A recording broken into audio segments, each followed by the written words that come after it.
Good afternoon. I'm going to call this City Council meeting to order. Could you please stand for the Pledge of Allegiance and remain standing for our statement of values? I pledge allegiance to the flag of the United States of America and to the republic for which it stands, one nation, under God, indivisible, liberty and justice for all. As we gather, we humbly seek blessings upon this meeting. May we act with the strength, courage, and will to perform our obligations and duties to our people with justice to all. Let us seek wisdom so that we may act in the best interest of our people, our neighbors, and our country. All this we ask so that we may serve our community with fairness and respect, putting their needs before all. Thank you. Please be seated. Roll call. Assistant City Clerk. Vice Mayor Hardy. Present. Councilmember O'Neill. Present. Councilmember Davis. Here. Councilmember Watanabe. Here. Councilmember Shahal. Present. And Mayor Gilmore. Present. Thank you. May I read the AB 23 announcement? Yes, please. Members of the Santa Clara Stadium Authority, Sports and Open Space Authority, and Housing Authority are entitled to receive $30 for each attended meeting. Statement of Behavioral Standards. The City of Santa Clara has adopted a code of ethics and values and behavioral standards for public meetings to promote and maintain the highest levels of conduct. This includes mutual respect, robust discussion, and allowing city business to be done in an efficient and consistent manner. Please note that as the presiding officer, the mayor's direction in matters of process and decorum should be followed, and that use of the gavel indicates all conversations must conclude, and everyone in attendance should come to order and attention. Welcome, and thank you for your participation. Thank you, Assistant City Clerk. So before we start the meeting, I would like to welcome everyone to today's City Council meeting. I know we're starting our meetings a little bit earlier than normal, but it's for all the health and safety of our staff and everyone involved that we'd like to get these meetings done, hopefully before they go well into the evening. The City of Santa Clara continues to take unprecedented steps for the safety of everyone who may participate in today's meeting as we comply with the County of Santa Clara's Public Health Department's order and guidance to prevent and slow the spread of the novel coronavirus, or COVID-19, as we've all become known, as it's become known. We are all practicing social distancing during this public health emergency. And as with the last few City Council meetings, you will notice that we continue to practice strict measures here in the City Council chambers. Additionally, I am the only elected official in the council chambers in person, while all of my colleagues have called into this meeting, and you'll hear them as we continue through the afternoon. You will also note there are very few of us in the City Council chambers with no more than 10 at a time, in accordance with the recommendations of the COVID-19 White House Task Force. And we are all wearing face coverings at City Hall during this public meeting. I have just taken mine off. I'm probably 20 feet from the nearest person so that you'll be able to understand me. But as I move around as well, I have my face mask right here. So starting with today's meeting, the city is implementing a Zoom feature to allow public participation from the safety of your own home. So this is the first time we're doing it, so please bear with us as we navigate through these uncertain times. But members of the public can join us via the link or call into the Zoom meeting displayed on the screen now. And also, if you look at our agenda that's online, on the very top of the agenda, you can join via Zoom, and there's the connection information there as well. If you would like to speak on an agenda item during public presentations, please raise your hand on the Zoom application or press 9, the number 9 on your phone. Please only raise your hand while the item you're seeking to speak on is being presented. Staff will enter your name or the last 4 digits of your phone number, and I will call you to speak at the appropriate time. And as a friendly reminder, Members of the public have 2 minutes to speak on an agenda item and 3 minutes on public presentations. And the public presentations are topics that are not on the agenda. Prior to each agenda item, staff will lower each hand to ensure the public, that members of the public are requesting to speak under the appropriate agenda item. You may also submit your comments on the e-comment feature available on the Santa Clara Legistar page or via public comments. No, let me take that again. Public comment at santaclaraca.gov. Again, public comment at santaclaraca.gov, and the comments will be read into the record. We have opened additional space in our city cafeteria for members of the public so they have an opportunity to speak if they do come into City Hall. So you're welcome to come down as well, although we recommend that you can joining us through the safety of your own home is recommended. But we have also implemented strict social distancing measures in the cafeteria area as well. In addition to social distancing, all of us in city government have been practicing frequent hand washing and environmental cleaning, as the public health community has frequently reminded us to do. So I want to thank all Santa Clarans for their efforts, all of your efforts, in following the various serious steps we have all taken as we shelter in place and only conduct essential activities that are critical to the safety and health of our community. I also want to thank my fellow council members for joining via Zoom. I know it's difficult to join meetings when you're not here in person, and so thank you for your sacrifice in doing that, and all of you being here this evening, or this afternoon. So we are going to start by moving now on to the council agenda. Madam Mayor? Yes. We've received a few comments about the lag time on the people that are watching this. So I just want to mention that there is a 10 to 15 minute delay. Second. Exactly. 50. Okay. Just so that everyone's aware of that. So we may be moving things a little bit slower with a little bit extra time in between items to make sure that we can capture the public. All right, thank you for that. So now we can then move on to continuances and exceptions. Do we have any city council members, continuances or exceptions to the agenda? City staff? We have none, Mayor. Okay, city staff or members of the public? None? Okay, None. Thank you. Then we will move on to our special order of business. So first, we will then move to item 1, which is adopt a resolution declaring the results of the canvass of returns of the consolidated special municipal election held on March 3rd, 2020, with the statewide presidential primary election.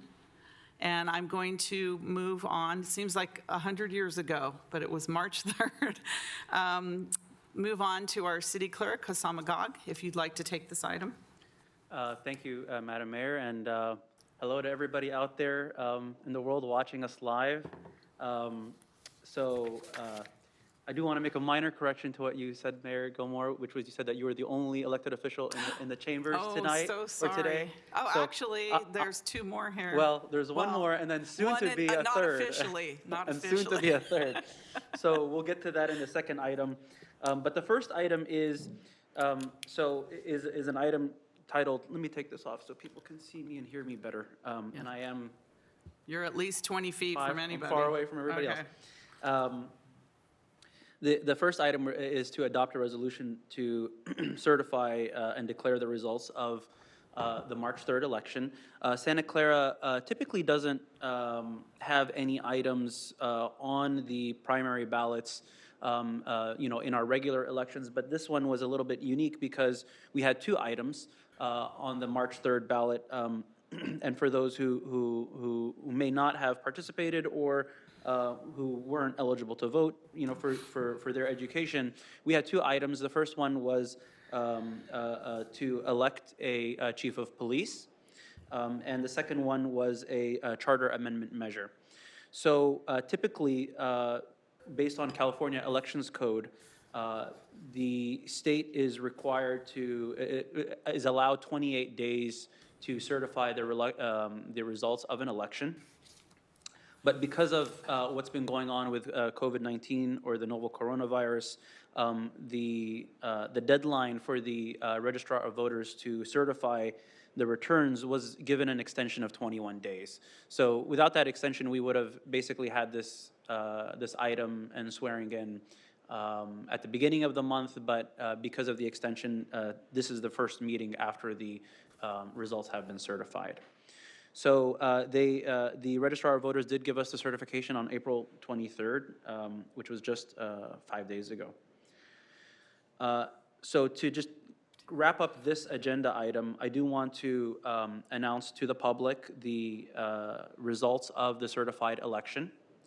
The total number of ballots cast in the city is the first section. We have 54,699 registered voters in Santa Clara, or at the time of the election. Of those 54,699, there were 27,972 ballots cast for a voter turnout of 51.14%. For the two items that were pertinent to Santa Clara, the results of those were as follows. For the chief of police, Pat Nicolai received 100% of the votes cast as the only one running, with 19,564 votes. For Measure C, Charter Amendment, the yes votes were 9,731. The no votes were 15,458, which corresponds to just a little over 38% yes and just a little over 61% no.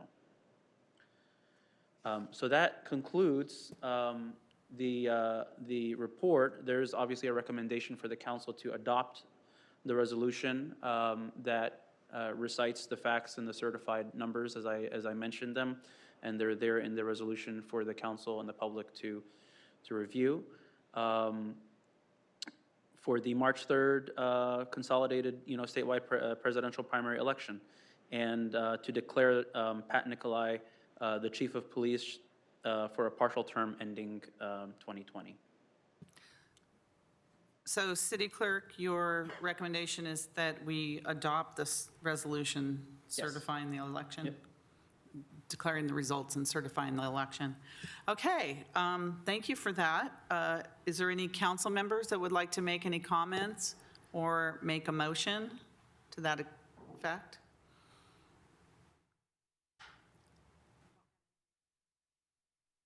I would like to make, this is Karen Hardy, I'd like to make a motion to adopt the resolution and certify the election. Okay, thank you, Vice Mayor Hardy. Is there a second? I will Second. second Mrs. O'Neill. Okay, Councilmember O'Neill, second. Any questions or comments, or is there any member of the public? Do we have any public members? No members of the public? I'll just give it a few seconds.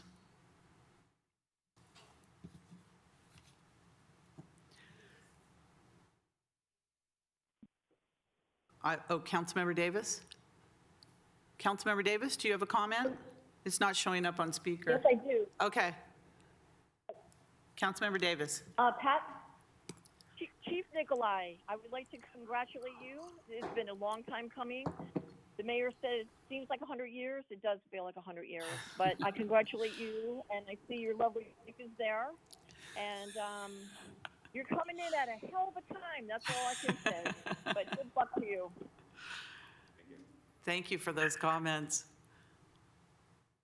Anyone else? Okay, so we have a motion and a second. City Clerk, Assistant City Clerk, please register your vote. Vice Mayor Hardy. Yeah. Councilmember O'Neill.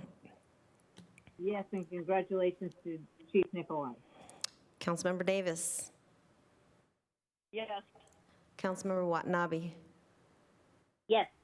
Councilmember Shahal. Yes, and congratulations, Chief Nicolai.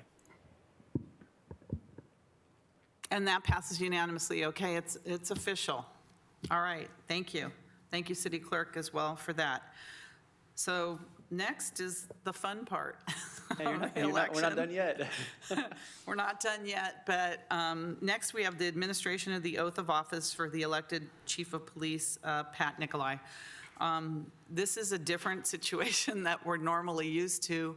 Normally, our chambers are packed with community members and people, and we have cake and all sorts of things are happening in a celebratory mode. So this is going to go down in history as the swearing in of our police chief during these times. I'm going to ask you, Chief Nicolai, do you still want this? Do you still want to do this after all this? I know you do. I know. Thank you. So I'm going to then hand this over to the city clerk to administer the oath of office for our elected police chief. Awesome. So we're going to keep this kosher, so you can go up to that mic. I'm going to stay 6 feet away from you. And I have here your certificate, and it's signed. So I'm just going to, maybe I'm going to hold it up for the camera here. Am I looking at the right camera? I think so. I was told this is the camera. So I'm going to leave this on the desk, and you'll pick it up, and then we have a couple more papers to sign after the oath of office. Excellent. And then you're going to get a little closer to that mic because that's the one that you're going to be using. All right. You ready? Ready. All right. Please raise your right hand and repeat after me. I state your name. I, Patrick Nicolai, Do solemnly swear or affirm do solemnly swear or affirm that I will support and defend that I will support and defend the Constitution of the United States the Constitution of the United States and the Constitution of the State of California and the Constitution of the State of California against all enemies, foreign and domestic, against all enemies, foreign and domestic, that I will bear true faith and allegiance that I will bear true faith and allegiance to the Constitution of the United States to the Constitution of the United States and the Constitution of the State of California, and the Constitution of the State of California, that I take this obligation freely that I take this obligation freely without any mental reservation without any mental reservation or purpose of evasion, or purpose of evasion, and that I will well and faithfully and that I will well and faithfully discharge the duties discharge the duties upon which I am about to enter. upon which I am about to enter. Congratulations. Go.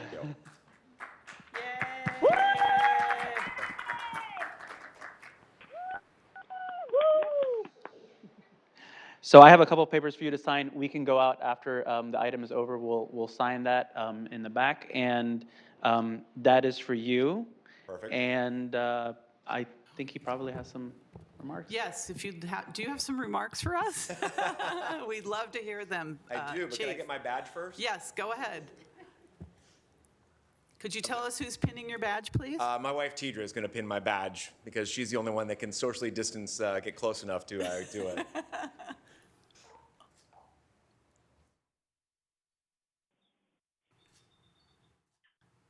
Aww. Yay. Come on, audience up in Zoom land. All right. So yeah, thank you, Hossam, for the oath. It was much easier than being on your hot seat several years ago. Well, this isn't exactly how I thought my swearing in would be, but we are definitely living in extraordinary times. I would like to thank several people. First, I want to thank all of the city staff. They've been a great help to me as I transition into the new role.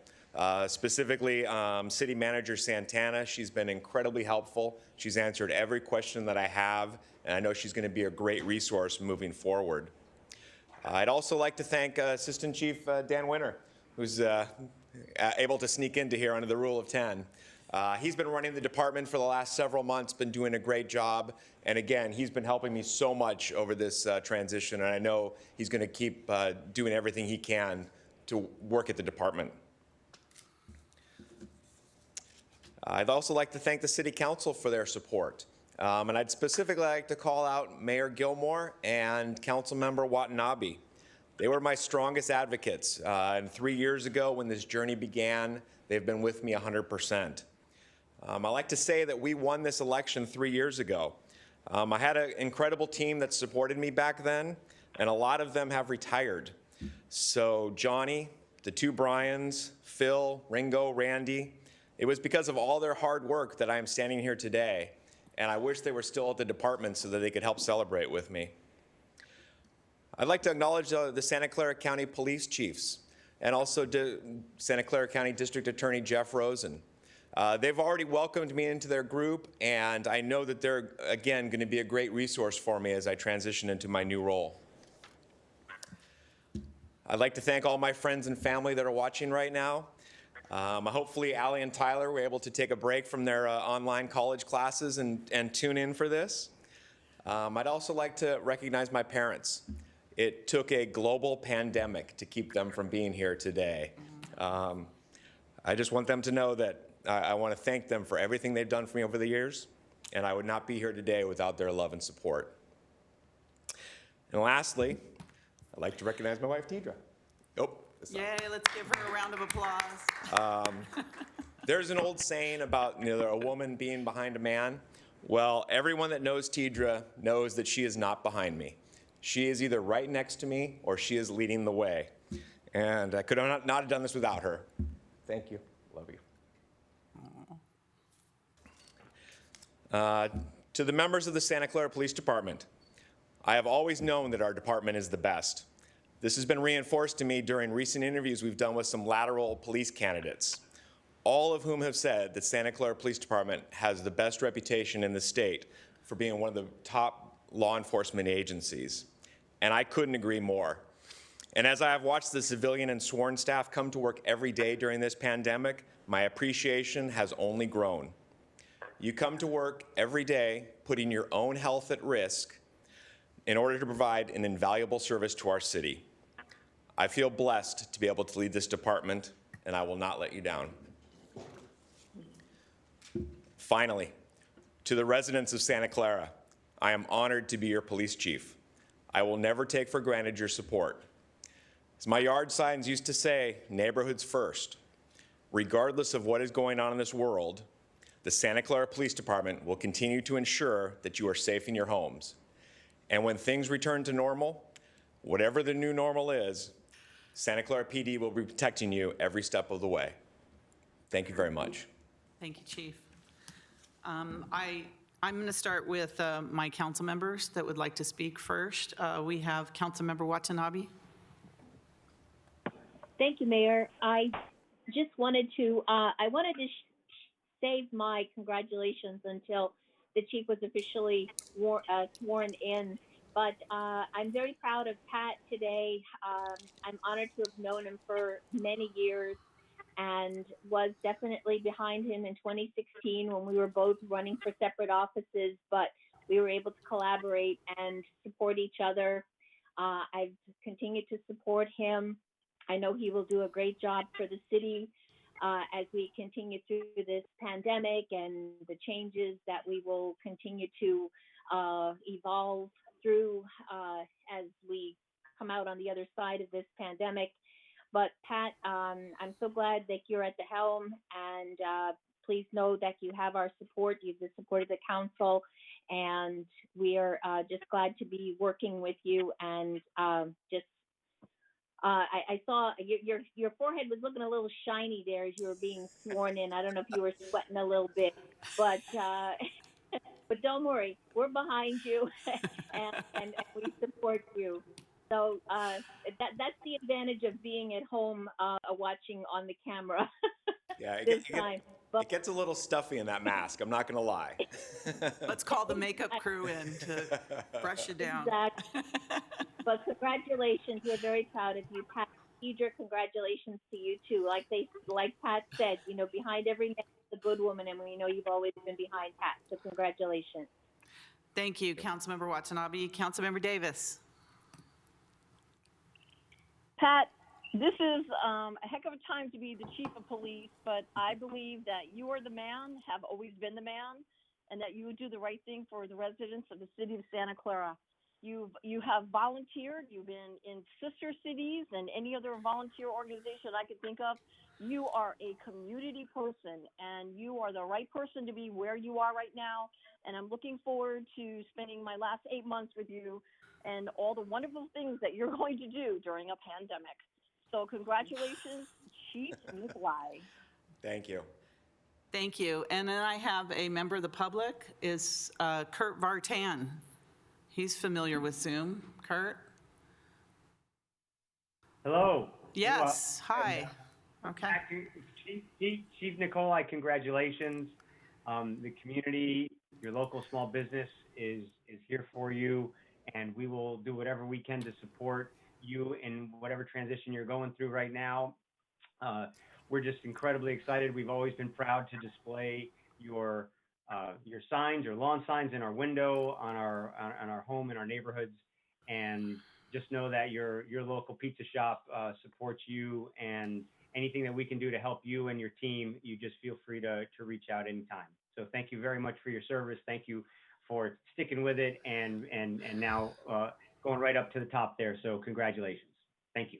Thank you, Kurt. Thank you, Kurt, for zooming in there. Is there any other member of the public or anyone?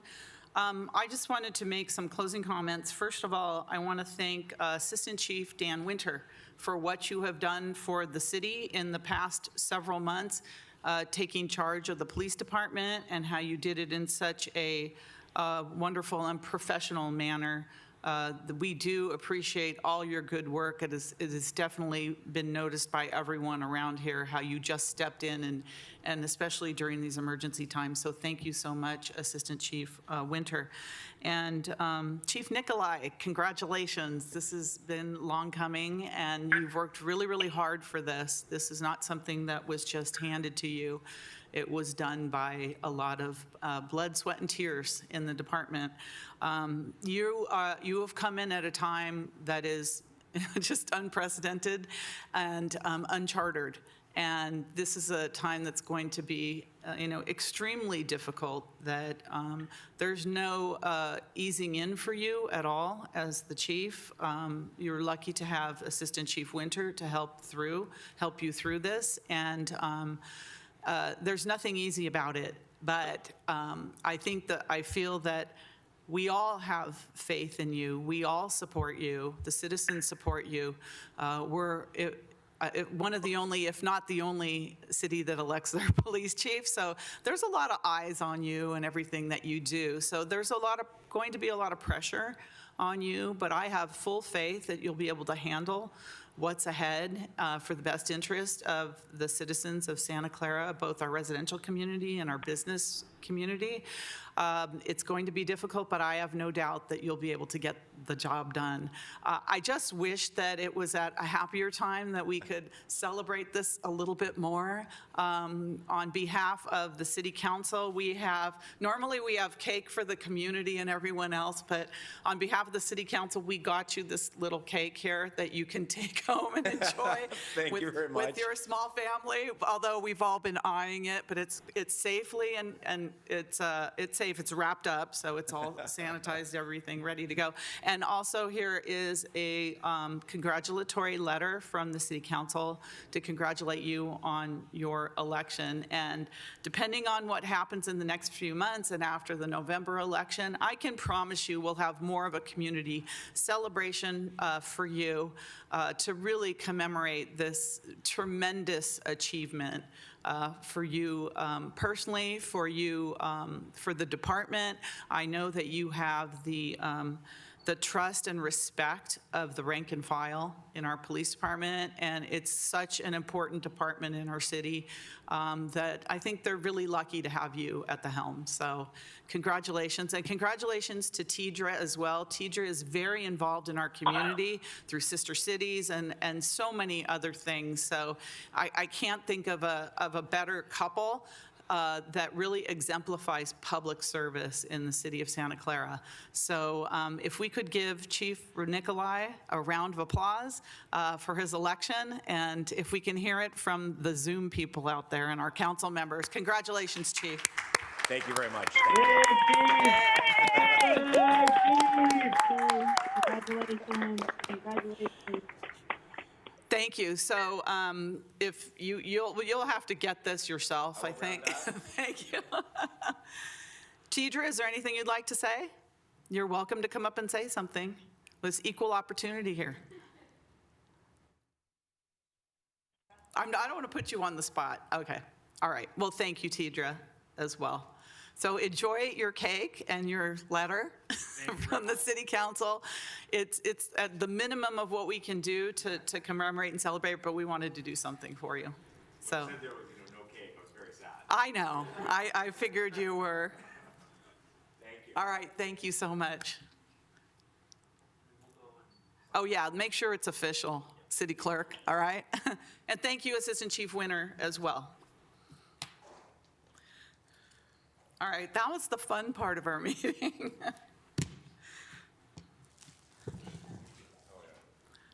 Give them a few minutes to.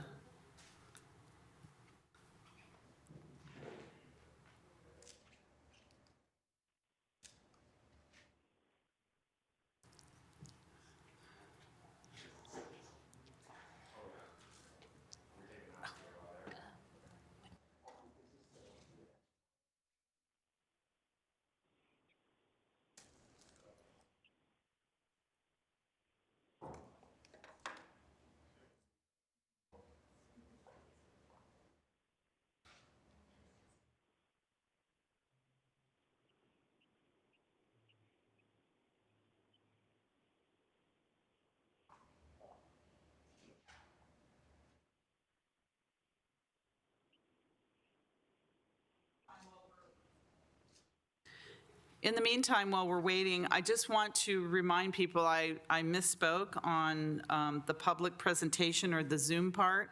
So if you'd like to speak on an agenda item or during public presentations, please raise your hand on the Zoom application and press *9. Earlier, I just said 9, so press *9 on your phone. And please only raise your hand while the item you're seeking to speak on is being presented, okay? Thank you.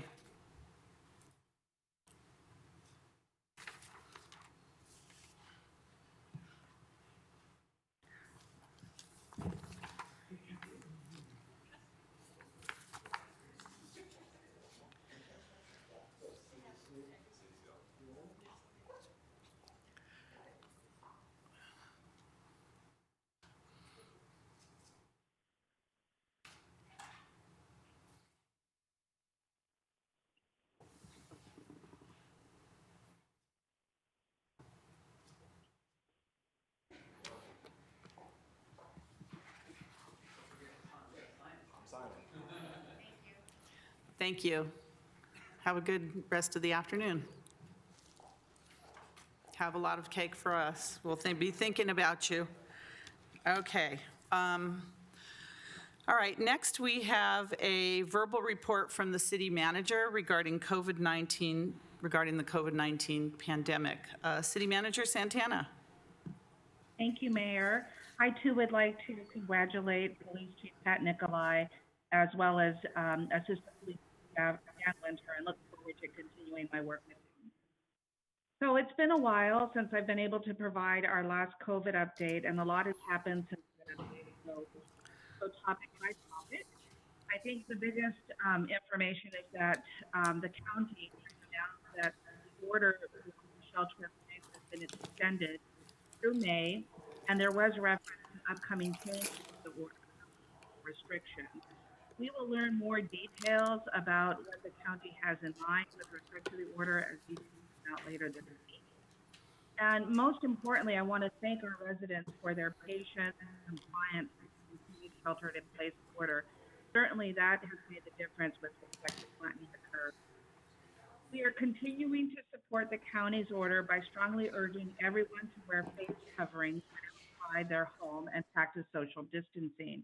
Already in the workplace, the City of Santa Clara requires staff to wear masks.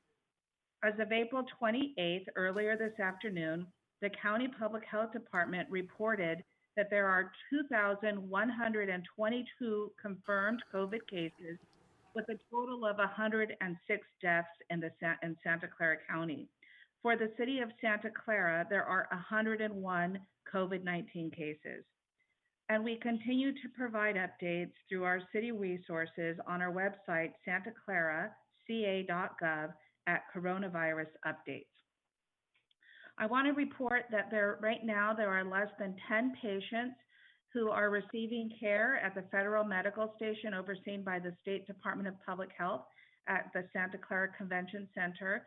And as activities change, there will be reporting out on any changed status. We have some good news. There's been a number of donations from our community partners, and I also want to thank them for thinking of us and providing resources that are well needed. On behalf of the city, the Mayor Gilmore received a donation of 1,500 protective gloves that was coordinated by resident Mary Grizzle. The mayor was also joined by Police Chief Pat Nicolai and Assistant Police Chief Dan Winter to accept donations of 400 masks by the Chinese American Santa Clara, which represented by resident Catherine Zhang, as well as there was resident Deanna Ding donated 1,000 surgical masks and 50 N95 masks. I also want to acknowledge and send a thank you to the Silicon Valley Christian Assembly, who donated 5,000 surgical masks.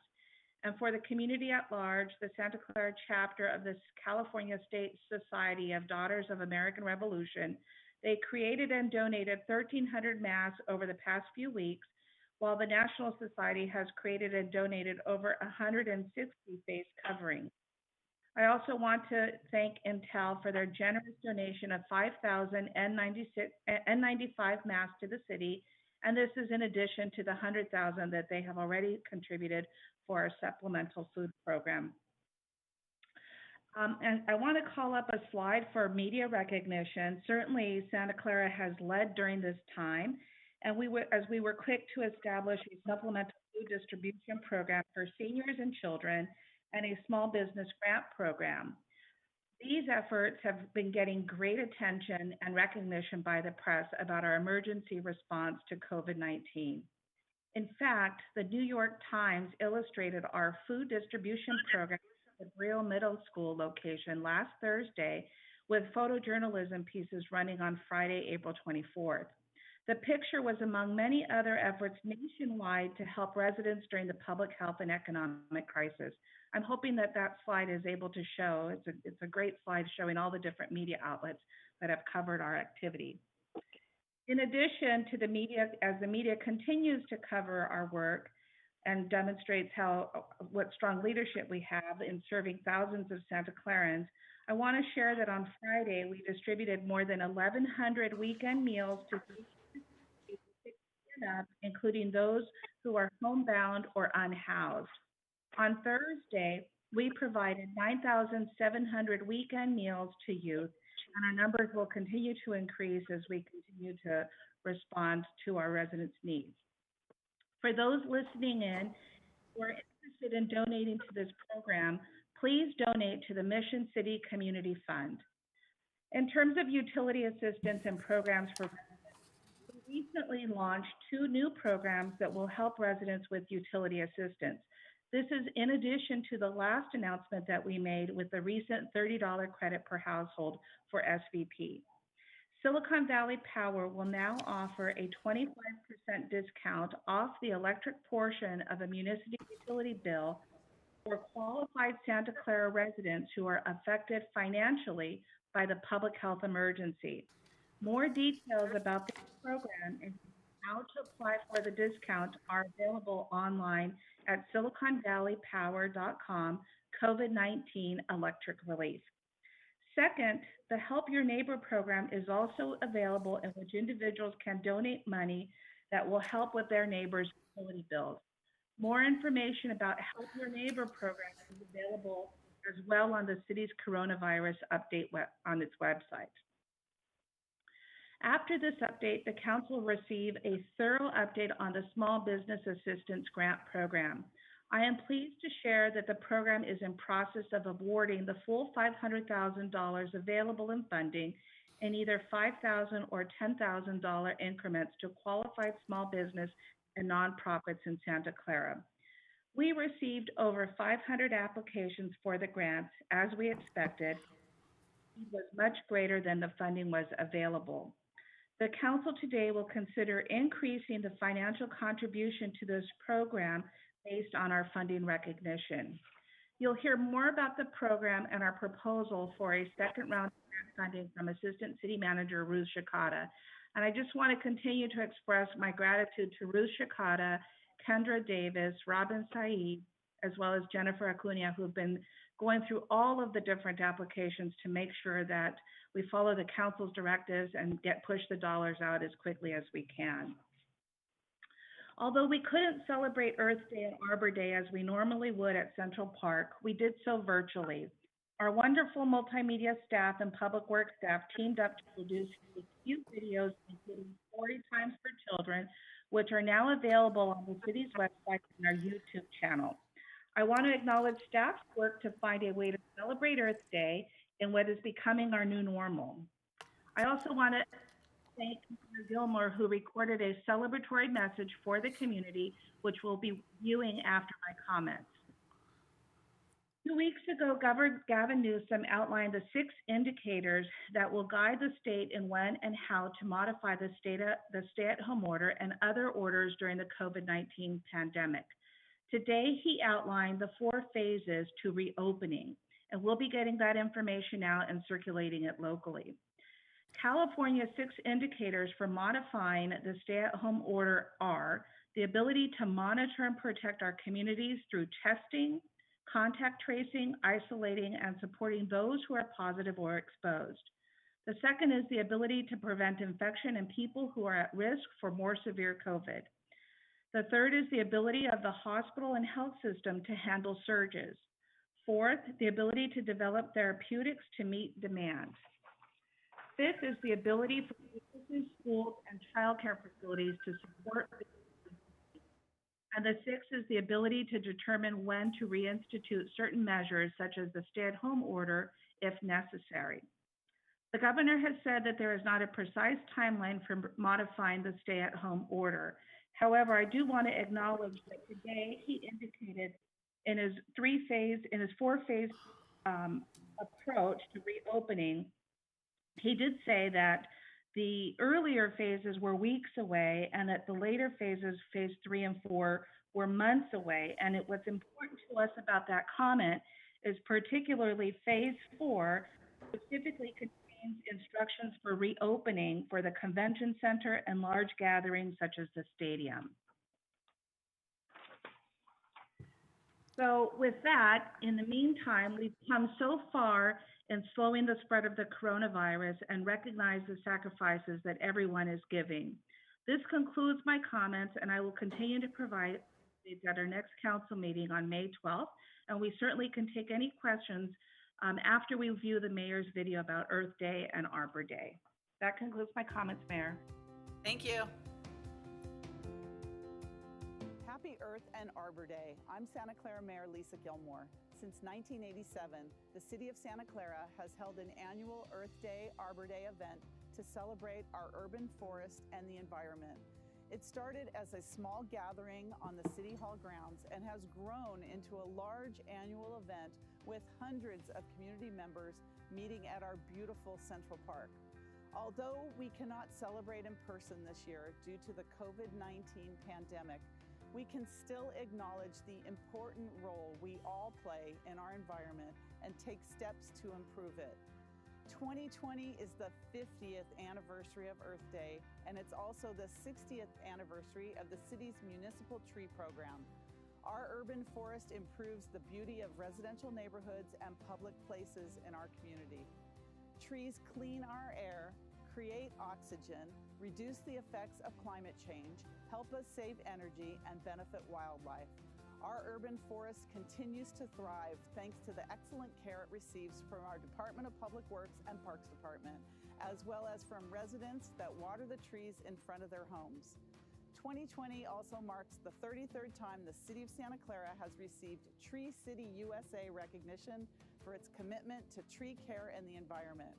Santa Clara takes pride in the Tree City USA recognition, and our community enjoys the valuable benefits of having a greener, healthier community. With the higher level of tree care and environmental stewardship, through innovative programs and projects, the City of Santa Clara also received the Growth Award. We're proud as this is the 20th time Santa Clara has received this special recognition.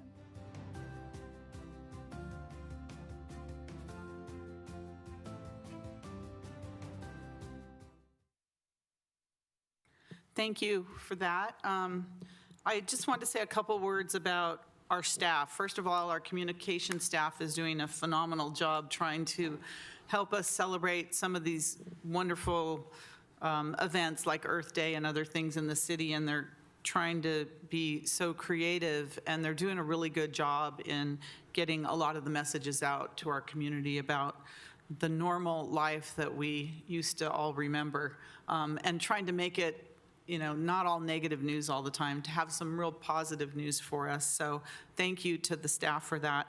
Secondly, I want to thank the city manager and her management staff for really moving quickly to help our community and fill in a lot of the voids and a lot of the gaps that the state and federal government have not been able to fill in yet, and working quickly to get the weekend meal programs for our seniors and the weekend meal programs for our students. Those have become ultimately the really most important basic elements of what is needed right now in this pandemic.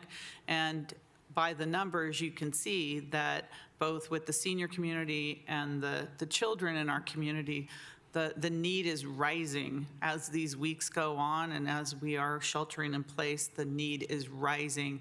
And I want to thank the community businesses and members like Intel, for instance, that have given money towards our youth meal program, and others, Roche and other of the businesses that have done it. And then even most specifically, some individuals like Catherine Zhang, her donation with the Chinese community of the masks has really triggered others to donate. I know Mary Grizzle and Connie Maciel had some friends that donated the gloves just last week, and Diana Ding, who has already donated through the Chinese Chamber of Commerce masks. She has another 2,000 masks that she needs us to go pick up, and she would like to donate. So the donations are snowballing as well. So it's really getting people to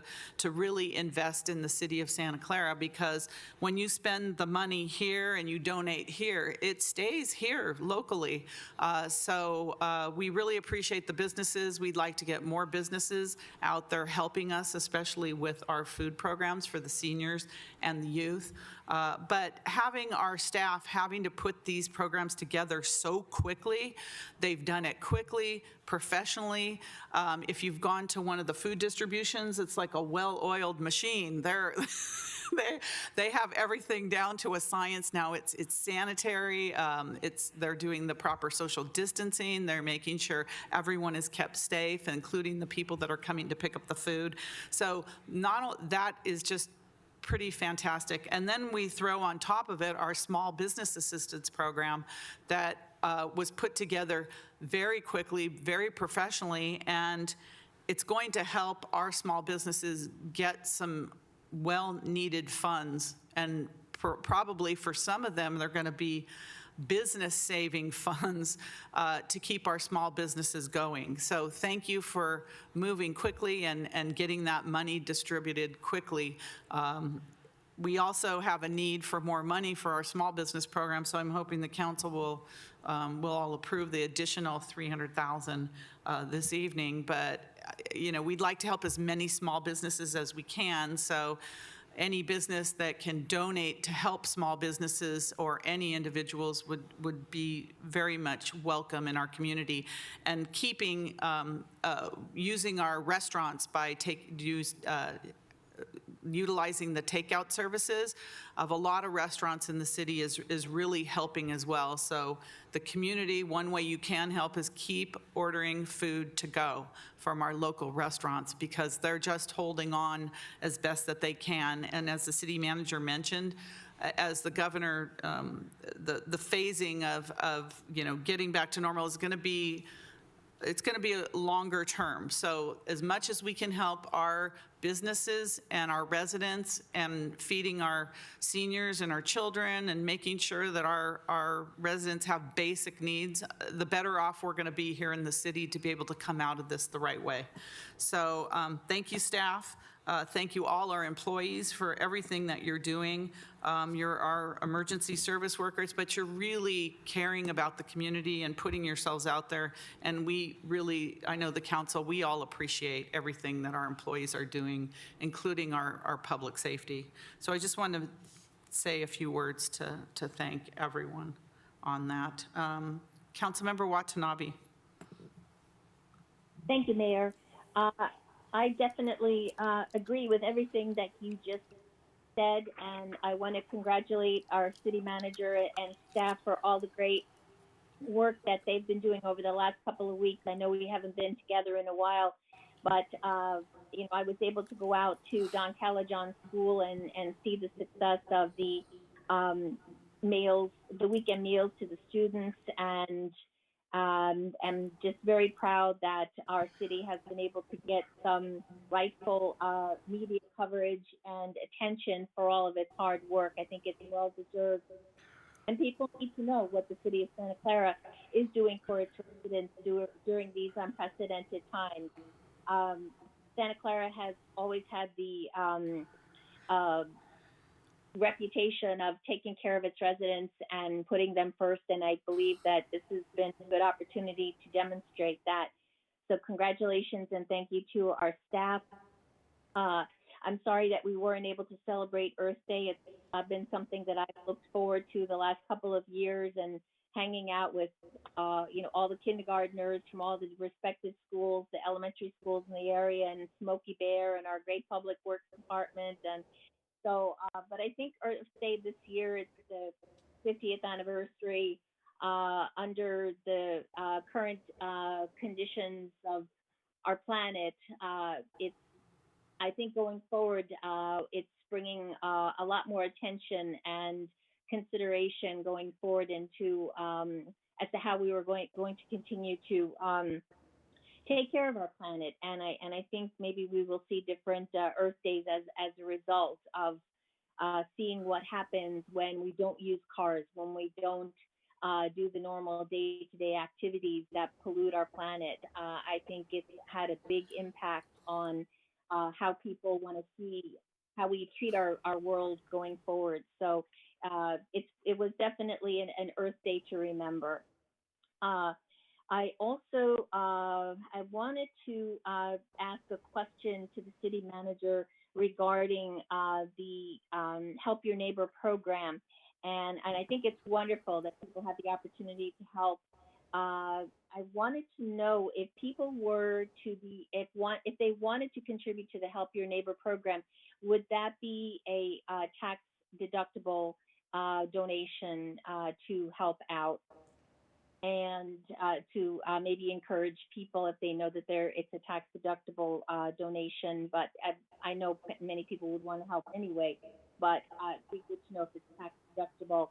And then the other thing that I wanted to bring up, Mayor, you mentioned about all the masks that have been generously donated to the city, and I want to thank all the people that have taken upon themselves to donate. I know that they are they're like gold these days, and there have been several emails received from the community, and I see comments in the community regarding concerns about people wearing the masks, not wearing the masks, and I know that it's not just the city of Santa Clara.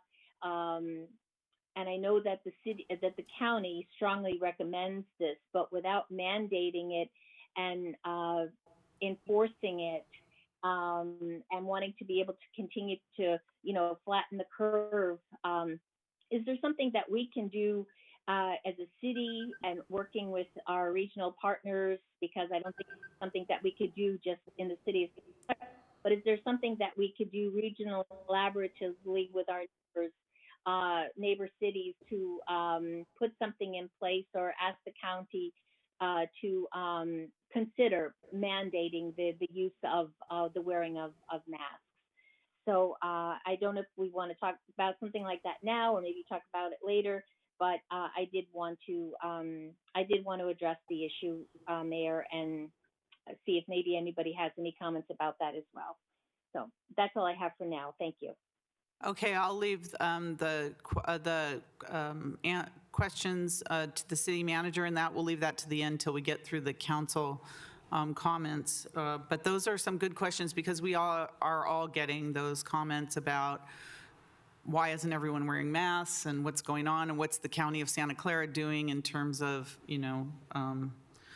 enforcing something like that. So those are all very good questions, including whether the donations to our city's program are tax deductible. But I also, before I go to Councilmember Davis, I wanted to point out that there was some additional recognition of the city of Santa Clara, and it was for Councilmember Watanabe on NBC 11. They did actually a story about her daily trips to the local Safeway grocery store every morning before she was sidelined by a little ankle injury from her little poochie dog. But Councilmember Watanabe was at the grocery store every morning and letting people know what items were available and taking pictures. And she became such a resource for the community and the shopping needs of the community that people were really relying on her, that NBC 11 did a pretty big feature story on her. And I'm hoping to get a copy of it so that we can share it with the community. But Councilmember Watanabe, I think that was what you're doing is above and beyond anyone's, expectations from a council member in your district, and to take those daily trips has been very helpful. And I know, while you're recovering from your ankle injury, there's others in your community that are trying to fill in for you until you're back on your feet. And I have no doubt you'll be back on your feet soon. But thank you, Kathy, for what you've done for your surrounding community there. Thank you, Mayor. Thanks. All right, Councilmember Davis. Oh, thank you, Mayor. Kathy, I'd like to thank you also for everything that you did out there, and you got sidelined by the bear, but you'll be up and running in 6 months, so that's a good thing. But I also like the fact that someone nominated you for a Hero Award, because I think you've done an outstanding job in your district. So, yeah, we need you backing up again.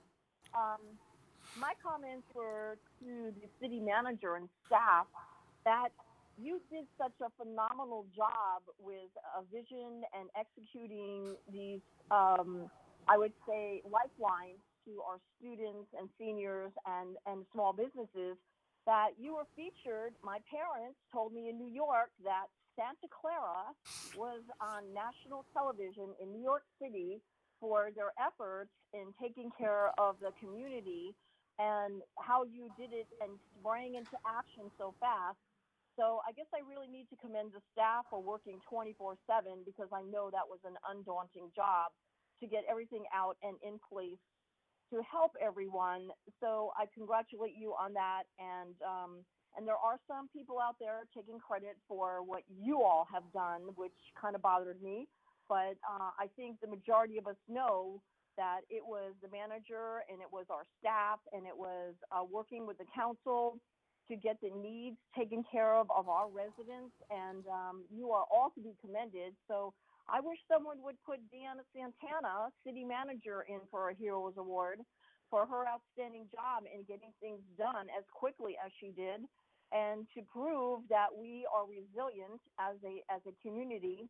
And maybe we should be Santa Clara Strong #, because you have just proven that when people are in need and crisis, that you're there.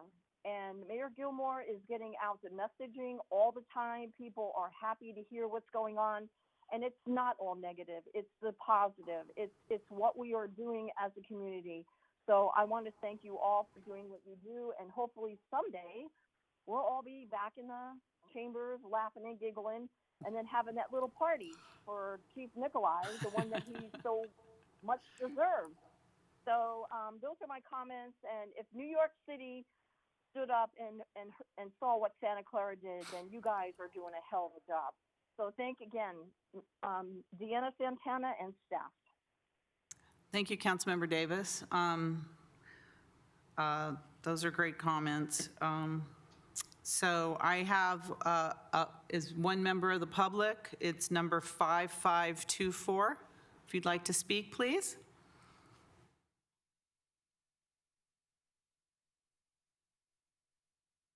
Do we have person? Hello? Yes, hello. Yes, hi, how are you? Hi, Thank you. welcome. I didn't realize I was number 5524. Yes, okay, yeah, that's how we're identifying you. Welcome, welcome to the council meeting. So you won't know.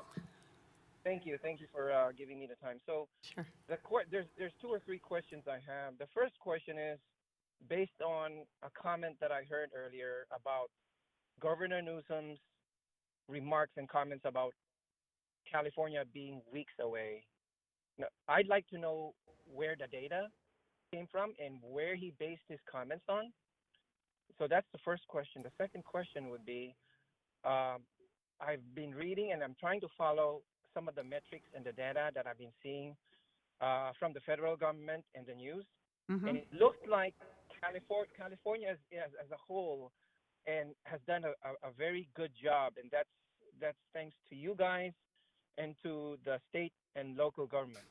But the question I have with her is, when does it stop? I mean, what number do we need to see to say that, okay, we can reopen? There has to be a number that's a target. We can't say, okay, we're still seeing this, we're still seeing that. We still have to implement the shelter in place, which I was actually frankly surprised to hear that, because it's been 6 weeks. So there has to have been some progress that has been made to allow us to at least open up just a tiny bit. So yeah, those are just two of my questions. Thank you. Thank you. Thank you, 5524. I wanted to say that. Those are some really good questions, and I'm not sure we're going to be able to answer a lot of them, but I'll let our city manager tackle some of those. And I don't know if we have do we have Lisa Schoenthal on the line, our emergency operations coordinator? I don't know. I'll leave that to our city manager. But those are some very, very good questions. Do we have any other public before we go back to the city manager? Okay, city manager, Santana, still there? Okay. I don't know if you want to start with the public's questions and work backwards to the council members, or however you'd like to proceed with that. If you want to start with the council members' question, the first one was, there was 2 from Councilmember Watanabe about the nonprofit and that. Yes, I'm going to just confirm that the Help Your Neighbor, as well as the donations to the Mission City Community Fund for the food supplemental program, both are tax deductible, and we've provided communications around that. So city manager, you're kind of going in and out, so. I'm going to turn off my mic, maybe that's what. Yeah. If you're not on the line, if you can mute then it allows for me not to compete with the other microphones. Turns out it was me, city manager, mayor, so I'm going to turn mine off. Okay, go ahead. Okay. Thank you. So I do want to confirm that both Help Your Neighbor as well as making the donations to the Mission City Community Fund are tax deductible. I also want to respond with respect to the masks. We have been following the Santa Clara County's order and position, and I'll read a response that they have posted with respect to this inquiry. The county is saying that some jurisdictions have enacted officer orders making face coverings mandatory. Health officer orders are the law and therefore enforceable by police and other law enforcement. Individuals are subject to fines and citations for not following the order. This places a heavy burden on law enforcement agencies and diverts valuable resources away from addressing other public safety concerns. Voluntary compliance with public health guidance has been high. And so certainly if there is an interest on the part of the City Council, we'll take whatever is the pleasure of the council on direction and communicate it with the county, but this is their standing position and has been for quite a while since we've been in the shutdown.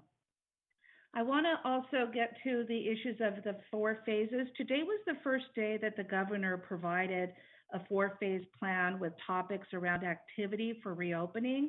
We are pulling that PowerPoint presentation from the state's website, and we'll be reviewing it, as well as we hear more from the state, we'll be communicating more. And so in general, what the governor said is that if you look at the PowerPoint, phases 1 and 2 were weeks away, and phases 3 and 4 were months away. The detail, the data, it would need to be provided through the state in terms of how to respond to that. I was communicating what the governor was stating with reference to the stadium and the convention center, which has also been frequently asked.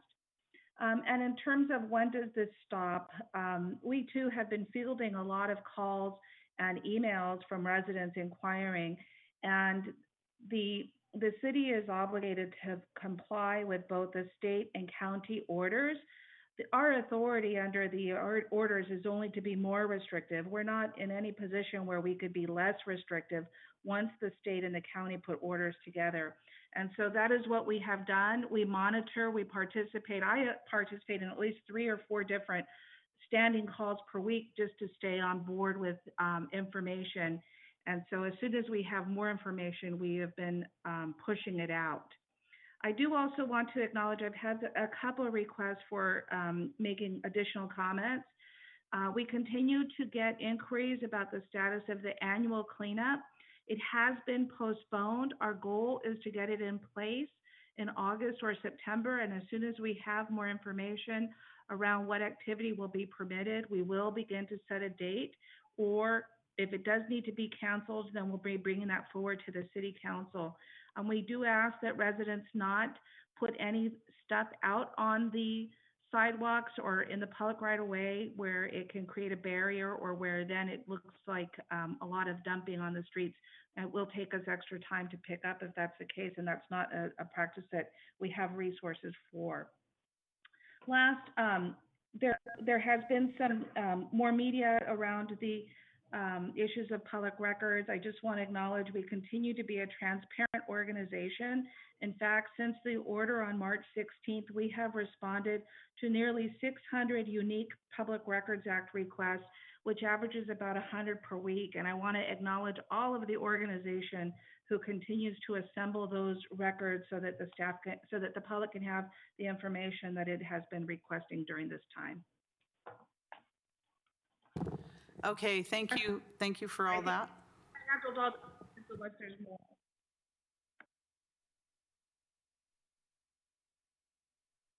What was that? I'm sorry, City Manager. I missed the last part. I think I got all the questions unless there's more, and I can confirm that Lisa is on the line, our EOC manager. Okay, thank you. And I think a lot of, I know we do get a lot of emails and phone calls and other things, because for part of it is because many people mistake the city of Santa Clara with the county. So they think we're the county of Santa Clara, and then that we are in charge of all the health issues in the city. So I think it's important to point out that the city of Santa Clara, we have been following all of the health and safety recommendations from the county. They are the lead in this. So maybe, Lisa, if you're on the line here, can you talk about the sort of the chain of command when it comes to the health issues in the county and where the city falls under. Because I think that it's difficult for all of us to really understand who's in charge when it comes to the health issues in the community. So I just wanted to have our community fully understand, or at least as much as we can give them, in terms of how we're following the protocol that the county is laying out for us. I don't mean to put you on the spot. I'm just wondering if you could give us just a short version of where we stand with the county. Yes, thank you. Mayor Gilmore, thank you very much for the question. Can you hear me? Yes. Okay, great. Thank you for confirming that as well. So California law empowers the local health officer with a great deal of authority. Police powers would be one way to look at the authority of the local health officer in California. For our purposes, this is Santa Clara County Public Health Officer Dr. Sarah Cody. She most of the time issues guidance and recommendations for the community to follow to remain healthy, but she has the legal authority to issue orders as she has done with the shelter-in-place order. So she is the health officer for the cities, and the cities are legally bound to follow her orders and ethically bound to follow her recommendations. So as you know, Go ahead, I'm sorry. as you know, she has shared that she will be extending, she along with the health officers from the other Bay Area counties, 6 counties in total, will be extending the current shelter-in-place order. And I heard the gentleman's questions earlier. This has been sacrificial for everyone.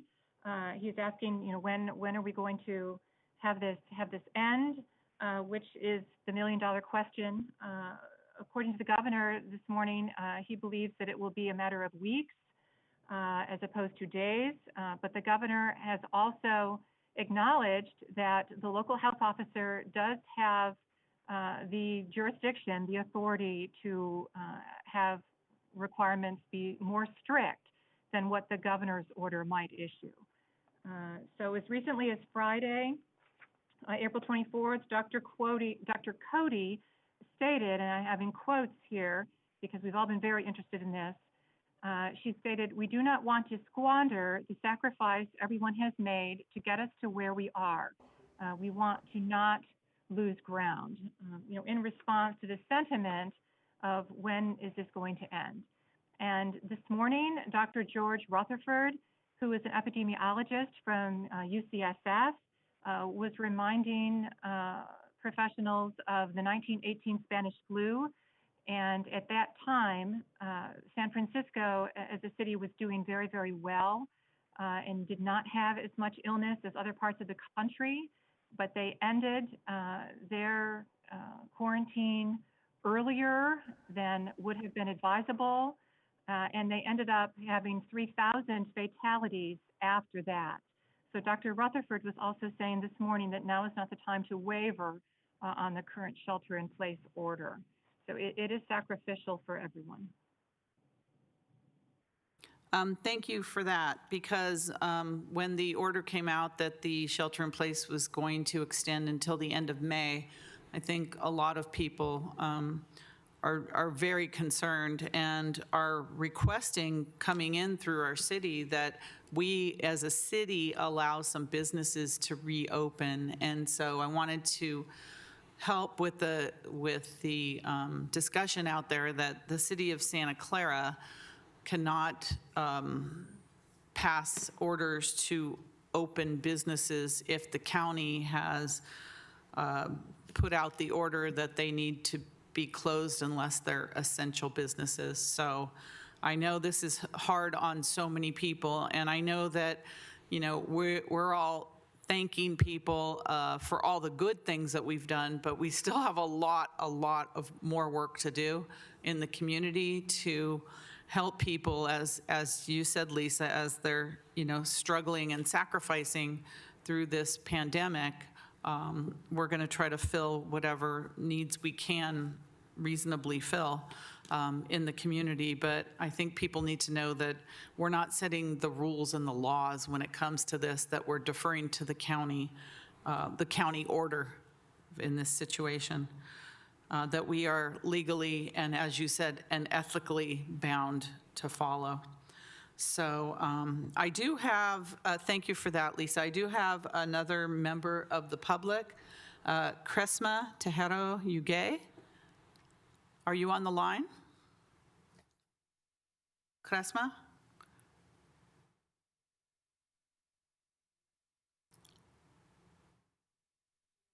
Hello, can you hear me? Oh, yes, we can. Welcome. Welcome to the City Oh, yes. Council meeting. Welcome, Cresma. Thank you.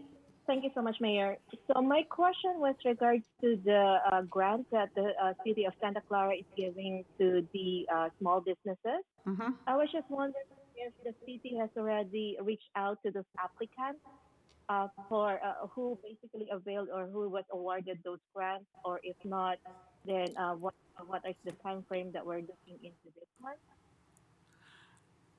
Okay. Is that your only question, Cresma? Yes, yes, Mayor. Okay. I'm going to ask our city manager if she can answer that. I know that there has been an outreach to some applicants that they would be receiving the grant, and there's a list of grant awardees on our city council packet, at least a partial list. So, city manager? That's part of our next item, and we'll be prepared to share information as I think we can send out some information that's updated based on how far we've reached since the publishing of the agenda that reflects those that have received funds or will be awarded, and then the work that we've completed since the publishing of the agenda. So some have already received, the checks have already been produced and have already received notice. And there's still a lot of work that we've gone through since the publishing of the agenda that we can provide an update. City manager, what's the protocol once you have selected a business? Is there an email sent, or is there contact made, or is just the funds sent with what is the protocol? How does it work? Would you like to begin the next item, and then we can get into that's what the PowerPoint largely covers, as well as our presentation. We need to take a 5-minute break before we proceed with the next item. We're having some technical issues that we need to deal with first. City manager. So Cresma, if you're still listening, if you can hold on just for a little bit more until we have the next item, and we'll go into further detail about the logistics of the small business assistance program. So let's finish up this item first.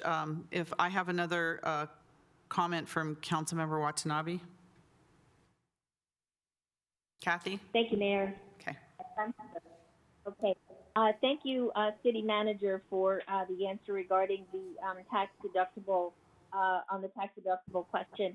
And then going back to the issue of the masks, I appreciate the input and the fact that we are following the order from the county health officer, and that we're legally and ethically bound by the order. I'm just wondering. I appreciate the comments about, wanting to continue the trend that we're on and, looking at weeks instead of months. And I mean, that's very encouraging, but we don't want to squander what the impact that we've had. So if there's any way that, could we reach out to the county and ask them to maybe put additional reminders? Could maybe possibly ask our county supervisor, Susan Ellenberg, to come and maybe attend remotely and talk about what the county is doing or what the county could possibly do to just reinforce this strongly recommended ask and just make sure that everybody stays protected. I mean, I understand, the impact that it could have on resources, public safety resources, and we don't want to do that. But at the same time, we do need to remind people and If that's something that we could do, have our county supervisor come and talk to us remotely, and what the county could possibly do, maybe at our next meeting, that's just a thought as well. But we definitely want to stay on the trend that we're on, and so we can achieve these goals that the governor is looking to. So I'll just leave it at that. Councilmember Watanabe, I think that's a great idea to invite Supervisor Susan Ellenberg here for the next meeting, if we can, if she's available, not only to give us an update of what's happening with the county, but maybe answer some of the questions we have, our questions from our constituents about what's really going on with the county as well, and what's their thought process. She can certainly give us a really good perspective on that. So City Manager, can you please reach out to her and invite her?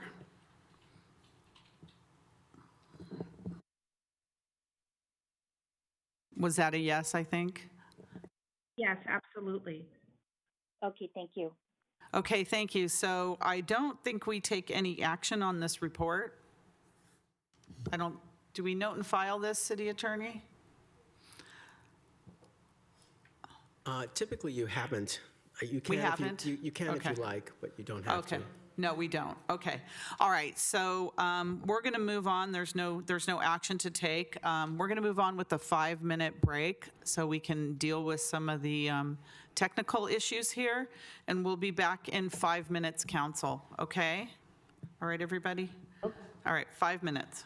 Thanks.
Okay, I'm going to call this meeting back to order.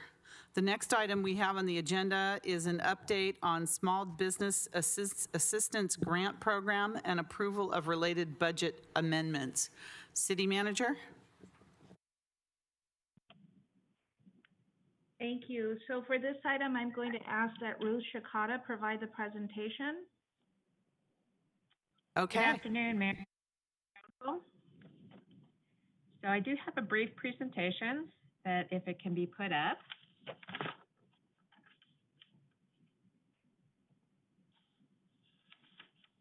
It's up. Okay, great. So let's go to the second slide. So I wanted to provide you with a brief update of what's happened since the last time we discussed the Small Business Assistance Grant Program, and then give you an idea of what we did, the steps we took on the pre-launch, and then during the launch of the program, where we stand with the program funding, and next steps. So with the next slide, it was less than 3 weeks ago that we came to council and we presented the outline of the program. So on April 8th, the council approved the Small Business Assistance Grant Program, and at that time allocated the $500,000 towards the effort. One of the instructions that council provided was that for us to return back and so that we could get a formal authorization of $250,000. We had previously budgeted $250,000. Council asked that it be increased to $500,000 and said to bring back a budget amendment, which we are doing this afternoon. So next slide. So we followed the council's direction to move the funds quickly and to reach as many people as possible. So with that, the program was designed to target businesses and nonprofits with at least one employee and no more than 25 full-time employees that suffered a loss during the COVID-19. The $10,000 grants would be for those businesses that were deemed non-essential, basically had no opportunity to earn revenue during this time, and $5,000 for those businesses that were deemed as essential. The grants would be on a first come, first served basis for the qualified applicants. And so next slide. The program was designed to provide assistance relief for either payroll costs or for the payment of rent for their premises. And so the applicants needed to demonstrate the loss during COVID-19. And for that, we asked that they fill out a estimated disaster economic worksheet. And so we asked them to give us an idea of how much revenue they earned last year for this period of time, and then how much their revenue was impacted because of COVID-19. We asked that they operate out of a physical commercial presence in Santa Clara, that they have an active City of Santa Clara business license. We wanted to make sure that they were in good standing with the city and that they've been in operation in the city for at least a year as of March 1, 2020. So we're going to go to the next slide. So as we prepare for the pre-launch, we finalized the draft documents. So when we went to council in early April, we provided a draft documents. And we did a little bit more work with the city attorney's office and looked at trying to make sure that the application process was as smooth as possible, but efficient, consistent, and user-friendly. So as a result, what we did is we took out what were previous program exclusions for franchises and for those businesses that were 18 and only 18 over only businesses. So like smoke lounges or bars, we took those exclusions out. The franchises, many of those franchises are owned by small businesses where they buy the rights to use a corporate name or those supplies, but they were actually owned by local small businesses, so we took that exclusion out. The chain exclusion, though, still remained. So with the next slide, so as we prepare to launch the program, on Tuesday, the 14th, the city began promoting the grant program. There was a video from Mayor Gilmore announcing the program, and we had a press release out, and then there was a number of social media blasts that were put out. And so if we go now, we want to show you the video that was prepared by Mayor Gilmore by our communications staff.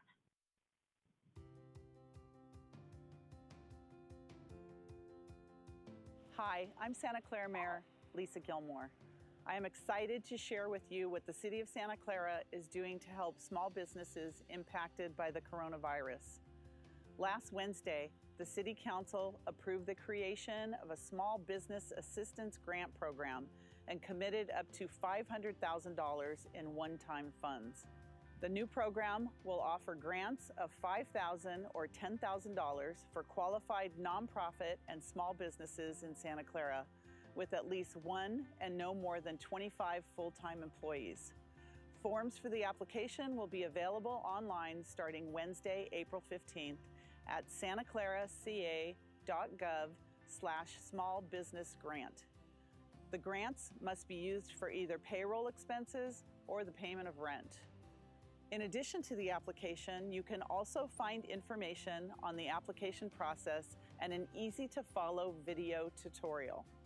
The city will begin accepting applications starting at 10 a.m. on Friday, April 17th. The grants will be awarded on a first-come, first-served basis for qualified applicants. Do not wait to submit your application. I encourage Santa Clarans to support our small businesses providing essential services and our local restaurants, which can still provide takeout and pickup orders. Until next time, thank you.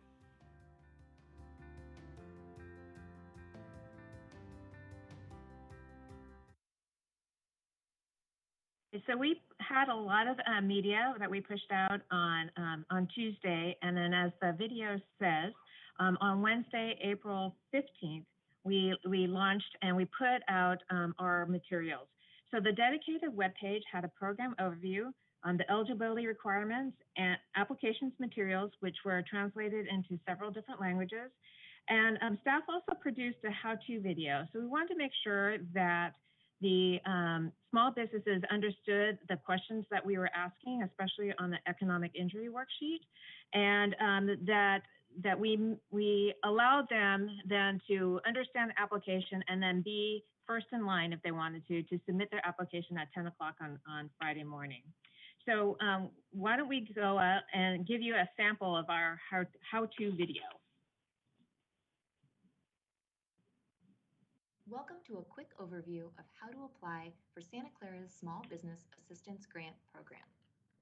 In this video, we'll go over a quick background, program overview and eligibility, grant application process, estimated disaster economic injury worksheet, and leave you with some contact information in case there are any questions that weren't answered through this video.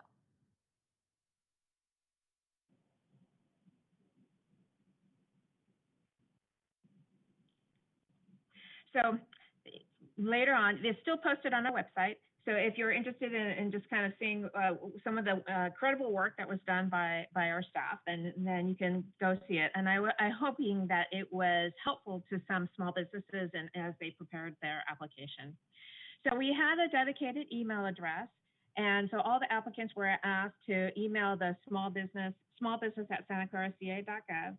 And any emails that we received prior to the official launch of application materials, we did receive a few of them that filled out their applications on the draft forms that were presented to City Council the week before. So we reached out to all of those people and suggested that they refill out their application and have it ready to submit on Friday morning. So with the next slide. So the application program opened up at 10 o'clock on Friday, the 17th, and we received more than 200 applications within that mailbox within the first 10 minutes. And as of Monday, the 20th, we had received over 500 emails and applications. So we go to the next slide. So what happened over the weekend? So from the 17th through the 20th, staff reviewed applications all weekend long, and that was in an effort to try and make the funding occur the following week, within a week's time. So on Monday, the 20th, we coordinated with the finance staff, took a look at the first group of applications that met the eligibility requirements, and started to input them into our system to allow them to be funded by Friday the 24th. So critical to our success was in the application package. We used the application as a contract. So rather than developing a separate instrument in order to contract about, make sure that they understood that what the funds would be used for and the city's right to come back and ask for receipts or proof of how those funds were used. All of that was contained in the application. So all it needed to happen was to have the city countersign that, and then it became a contract. And then we also, as part of the submission, requested information that would allow them to become vendors in the city's financial system that we could expedite the funding process. Next slide. So for the first week, we reviewed 50 applications. So from Friday through Monday, we reviewed more than 50 applications. And of those applications, we found that there were 33 that met the criteria. And those 33 are listed here on this slide. And the total amount funded for the first week was $240,000.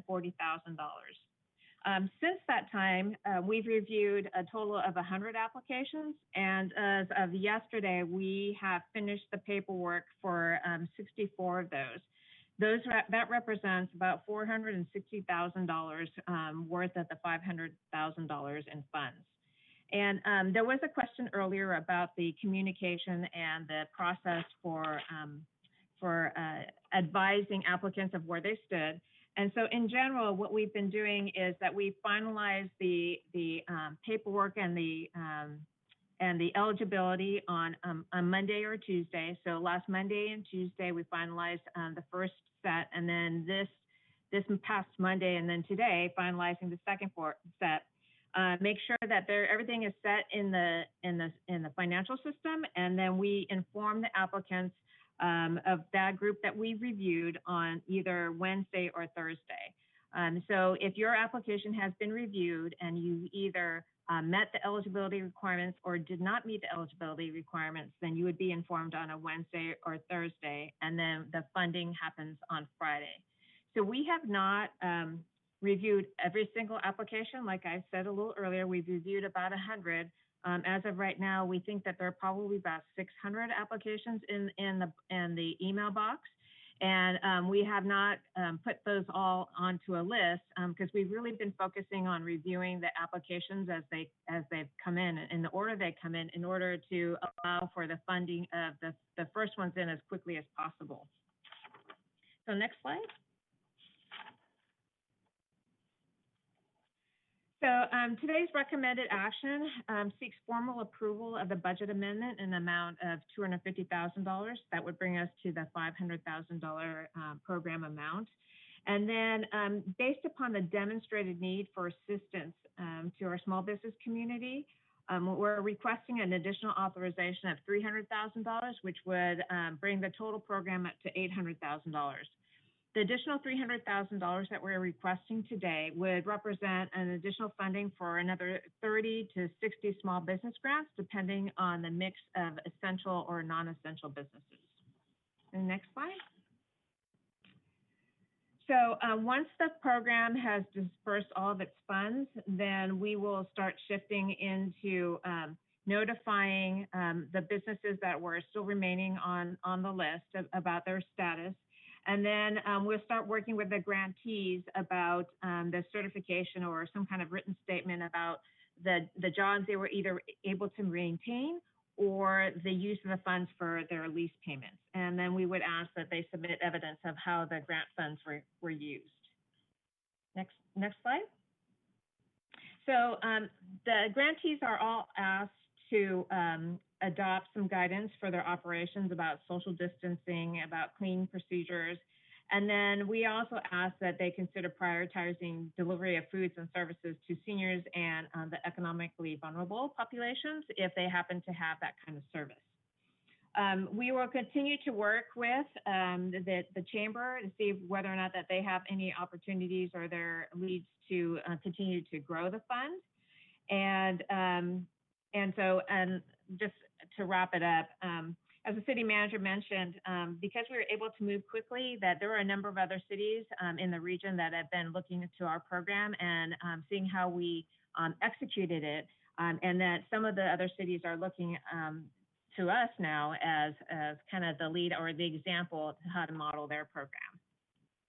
So next slide. So with that, so our recommendation is really to note and file this report and to seek your approval for the $250,000 budget amendment, and then an additional $300,000 for a total of $800,000 in the Small Business Assistance Grant Program. And that concludes my report. Okay, thank you very much for that. I have some questions, but I'm going to start with the council questions, comments. Councilmember Davis. Thank you, Mayor. Rushakata, I wanted to say that you did an outstanding job on this. I know going through all these applications was time consuming, but again, our staff is working 24/7 to take care of the community. But I did have a question, and you might have answered it. Has the chamber been fundraising at all to help the needs? Can you answer that? So I can say that the chamber today, we don't have any funds yet that have come directly from the chamber, but I know that the chamber is very supportive of the program, and so we would hope that there would be some funds sometime in the near future that would help augment the program. Okay, because it sounds like, they helped maybe identify some of these people, but I know that when the mayor put out the video for people to put the applications in, that it was pretty quick. So maybe people watching the council meeting, I'm not really sure how engaged the chamber was in finding some of the small mom and pops that we need to take care of to keep them afloat over this right now. So that was one of my questions. I just wanted to know how actively they were trying to take care of these people.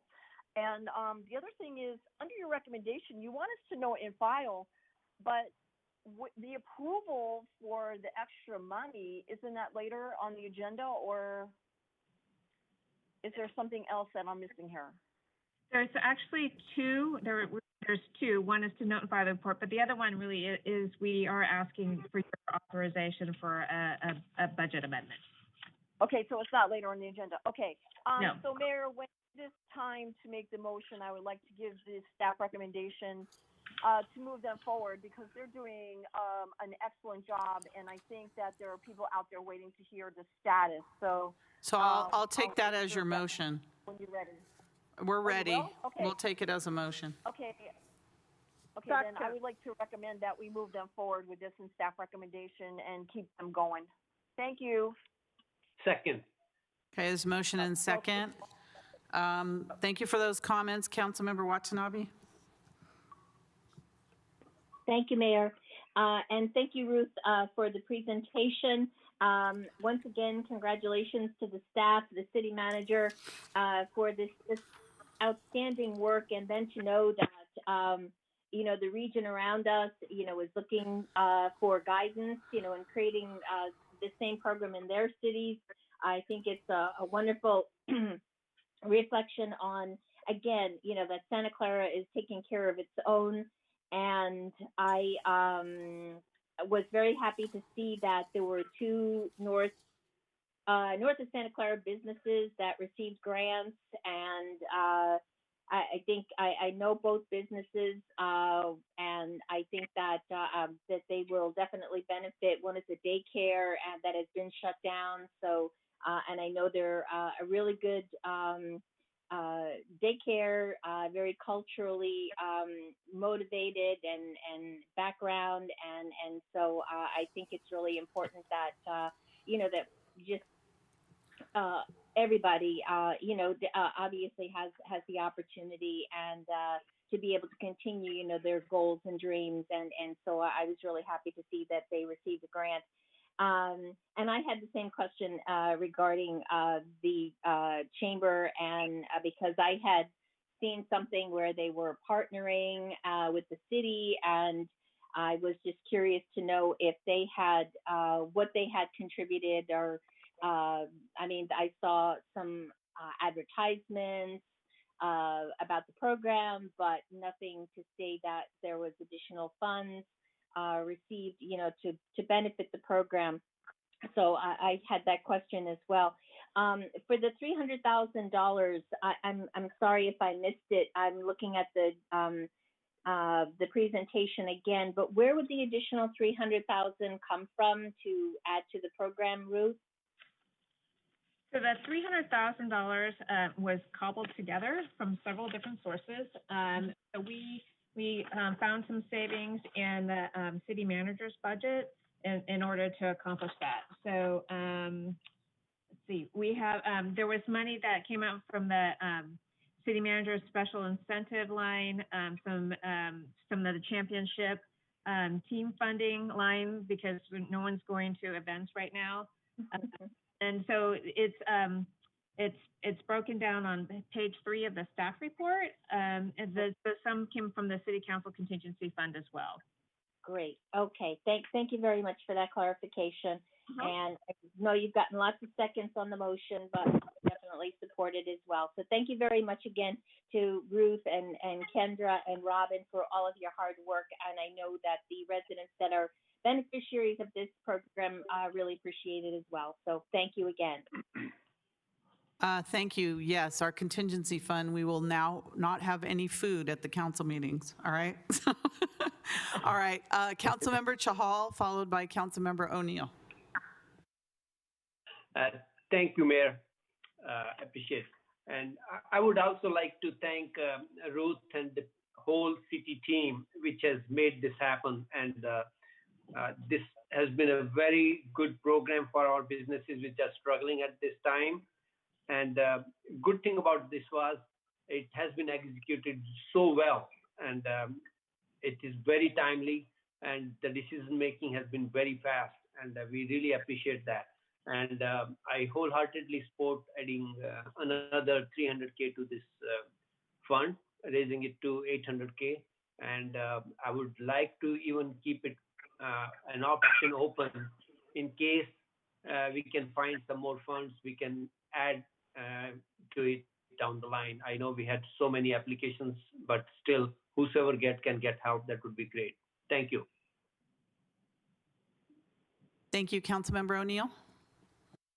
Yes, thank you, Mayor, and yeah, kudos to the staff. Have we actually, I know we've identified the first group, and I think it was a great idea to have the application also serve as the contract and just needing to be executed by the city. It was a great time saver. So have we been able to, I know you were working with finance, have the first batch of checks actually gone out? And I think you said you've identified the second cohort of businesses and nonprofits that will be receiving grants. Have those organizations been notified yet? So Councilmember O'Neill, the first question is that, yes, the first batch of funding went out. It went out last Friday, and that was represented about $240,000. The second group has not yet been fully notified yet, and so we're doing that tomorrow. And then they will get their funding will be released this Friday. Okay, great. All right, thank you very much. You're welcome. And then so I think once we notify this week's group, then we will also advise similar to this. We can make public that those businesses that were funded in this second round. Okay, great, fantastic. Thank you. Thank you. Assistant City Manager Shikata, there is a question from a public member wanting a clarification on businesses that only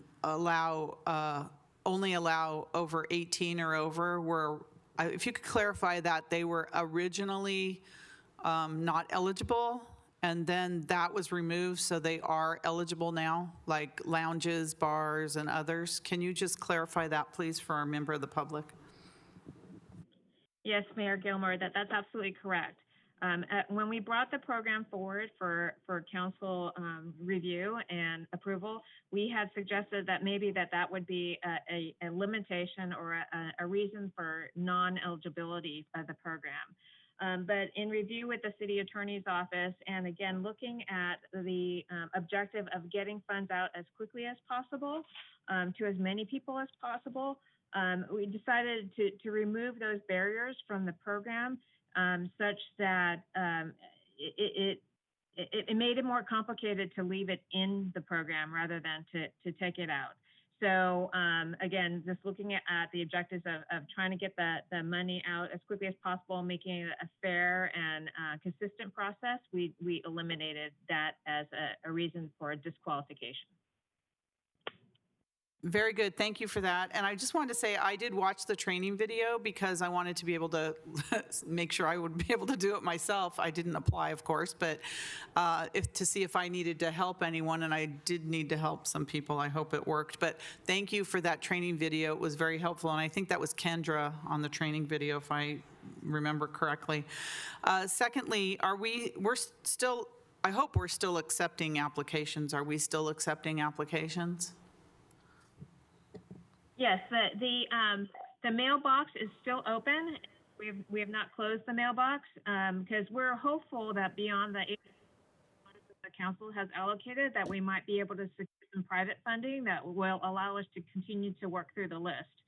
So I know that businesses are anxious to hear their status, and we're trying to move as quickly as we can. But you know, we don't want to tell somebody that they might not get funding when actually that they might be able to get funding if we get some additional community support for the program. Thank you. That's what I was hoping that you would say, that we do leave it open so that when we're out there, when businesses see what a wonderful benefit this is for the community, that we can get some donations from, you know, businesses or individuals for this program. So that's great. Well, that we're still accepting applications and businesses can still apply. One of the things that has come as a result of this is that I know one particular, I'm not going to name the organization, but they were a nonprofit organization that applied, that have been in the city for decades, and they were not included because they didn't have a business license in the city, and they didn't think that they needed a business license. So do you mind talking a little bit about organizations that that are nonprofit that applied, that maybe were turned away because they didn't have a business license, and how maybe if they apply for a business license now, would they be able to then reapply for the grant? So regarding the business license, the municipal code requires any organization doing business within the city of Santa Clara to have a business license. So that would include any for-profit or any nonprofit organization in the city. So whether or not that you have to actually pay a business tax is a different matter. So that you have to have a license to operate within the city. But if you're a nonprofit, you may not have to pay the tax that's associated with that. So we did find that there were some groups that didn't realize that was a municipal code requirement to have a business license. And so unfortunately, with the parameters of the program, that they were found to be not eligible. If groups apply for business licenses at this point in time, we can look at that. The requirement is that they have a business license and they've been operating in Santa Clara for a year. So whereas they're so we'd have to look at the program and how that might work. But we did find there were a number of businesses that with their license. I'm just wondering if maybe I can ask the council if we could direct our staff to look at that just for nonprofits only, and because we have some nonprofits, including some that are doing business out of city facilities, that maybe they can, as long as they apply for their business license, that they would be eligible, because we have a lot of nonprofits out there that are doing a lot of good in this community right now, especially now. And those are the types of businesses we'd really like to help, especially those that are really putting themselves out there for the community right now. So council, how do you feel about including nonprofits as long as they get a business license? Mayor? Yes, Councilmember Davis. Sister Cities has been in the city for a very long time. They just don't have a business license because they don't really sell or do anything. They get a permit every once in a while for fundraising, but I like your idea of doing that because some of these people don't really have to have a business license, and they do a lot for the community. So I agree with you. I think that we should re-look at that and then have them apply. The license isn't all that expensive, but I think they would be able to afford it if, the rest of the council is willing to do this. I think it's a really good idea. Maybe we can include that as part of the motion. Vice Mayor Hardy? Thank you. Yes, my thought was we would need to make certain that they had been operating in the city. I know with a business license, that's easy to track. And so if staff had a way to show that that nonprofit had been operating in the city, if we had some way to make certain that was clear, even if we said 5 years or if we changed the time frame. But I would support the idea of some of our small nonprofits that don't, as Councilmember Davis said, don't necessarily need a business license, usually. Okay, Councilmember Watanabe? Thank you, Mayor. I concur with the other comments, and if they don't have a business license, I know nonprofits usually have to register with the state, so we check and see if they are in good standing with the state as an assessment of if they do apply. Because I'm thinking of the Boy Scouts. I've seen a fundraiser going around in the last week, and they're definitely an organization that does provides a lot of good guidance, for the young men in our community. We've been to enough Eagle Scouts.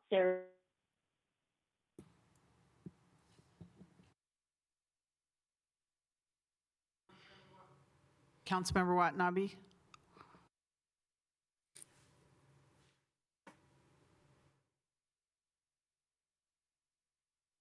Councilmember Watanabe, are you still on the line? I feel like you got cut off. We'll check on her. In the meantime, City Attorney, you had a comment? Yeah, I just wanted to clarify a few things. So under the current program, nonprofits are eligible. And all they need to do, if you don't want to change anything, all they need to do is get a license. I don't know how difficult it is to get a business license, especially if you don't have to pay anything. But if you want to, you could change the program and say, if you're a nonprofit that doesn't need to pay a tax, then you don't need to get a license too. Those are the two options, I think. But Okay. I just wanted to make it clear because it sounded like there was a little bit of confusion that nonprofits weren't eligible under the current program. They are eligible.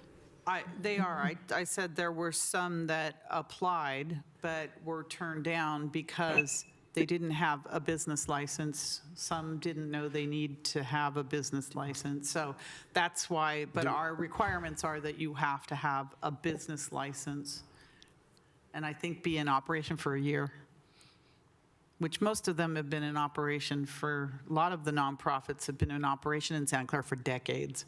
So that's not going to be the problem. The problem was the business license. Okay. I thought I heard someone say they thought that nonprofits might not be eligible. Oh, okay. City Manager, Deanna Santana?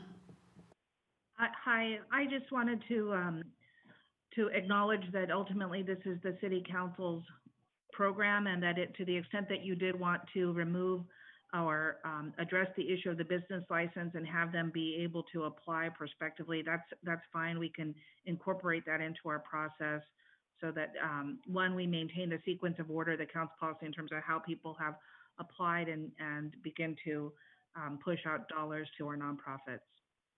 So if we just simply said remove the business license from the nonprofit requirement, but everything else is still a requirement, including being in business for at least a year in the city, and all those other requirements remain the same, we just remove the business license from the nonprofits.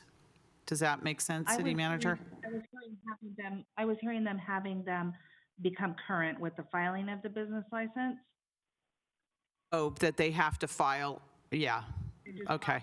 So that they know, and I think this was an education process for a lot of them, thinking that they didn't have to have a business license as a nonprofit, so, okay.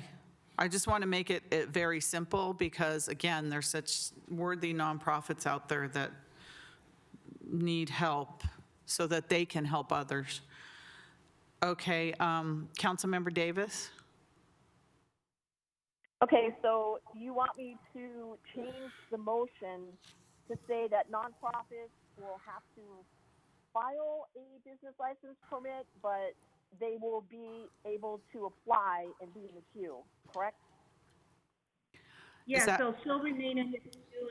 They can get up to, they can become current with the business license requirement because technically that is still required. However, we'll be able to continue to process their paperwork. Okay, so the people that have processed and are nonprofits, you are going to, because they're already in the queue, you're going to look at their application again, correct? Yes. Madam Mayor? Okay. Okay, all right, city attorney has a comment? Yeah, and I just received a communication from the fire department that the reason that nonprofits, we want them to have a license is so that there's a fire inspection of their premises. That's the way the fire department knows to go inspect the premises. And so we would recommend that they could still apply for the grant, but one of the conditions would be that they go ahead and notify that they go gotten apply their for the business license and get the inspection from the fire department. Okay, so what I'm hearing from the city attorney is that we need to still have them apply for a business license as part of the condition, but they'll have to show that they eventually have a business license, but they have to show that they've applied for a business license. The key part here is that we're not going to decline their application and that we will continue to move their application in the sequence that we received it, as long as they bring their business license current. Okay, that makes sense. Do you have that, so Councilmember Davis? Okay, so the motion would be that for nonprofits, that they are able to secure a business license within the city and show it at one time so that they can be processed through our small business loan. Is that how you want that worded? Because I don't want to go into too much detail. They just have to be notified.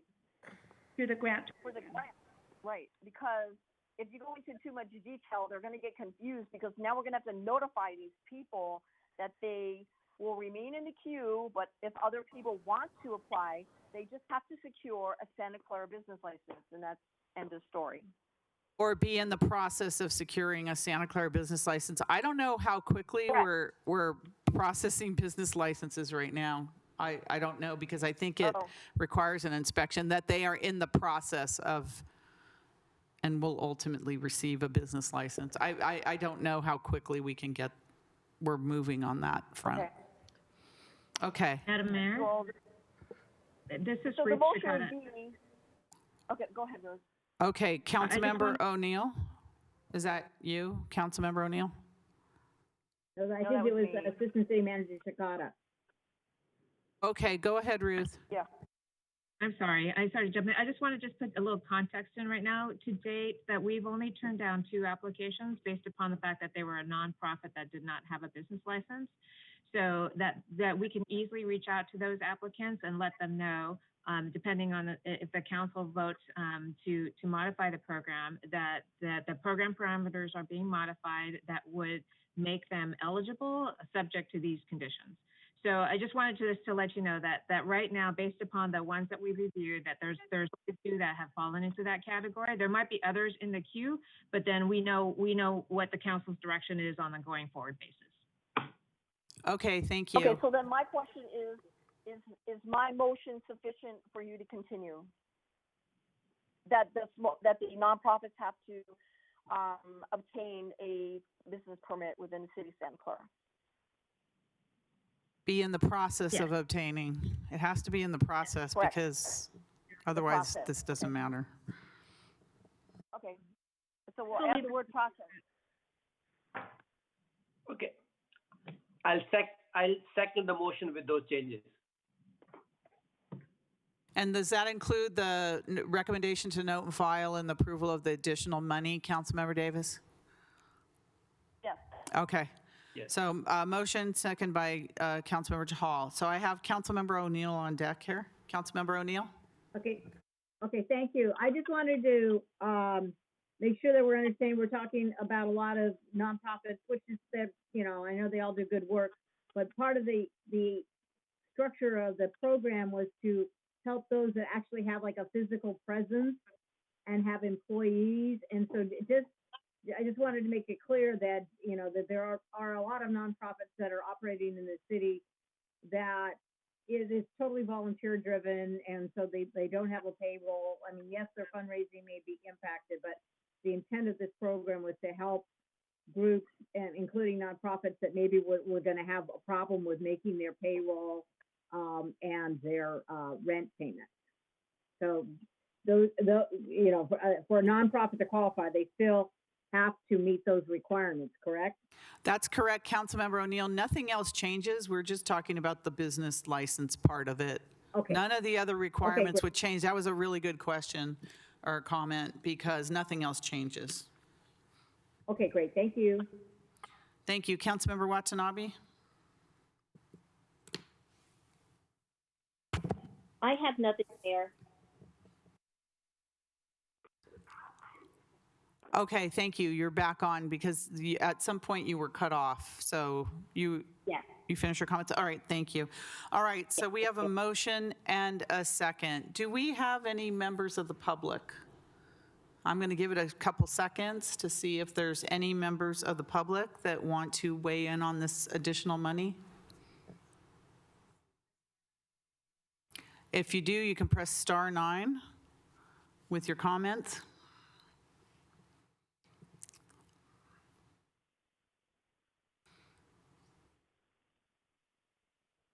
Okay, so seeing none, we have a motion and a second, Assistant City Clerk. Vice Mayor Hardy. Yes. Councilmember O'Neill. Yes. Councilmember Davis. Yes. Councilmember Watanabe. Yes. Councilmember Shahal. Yes. Thank you.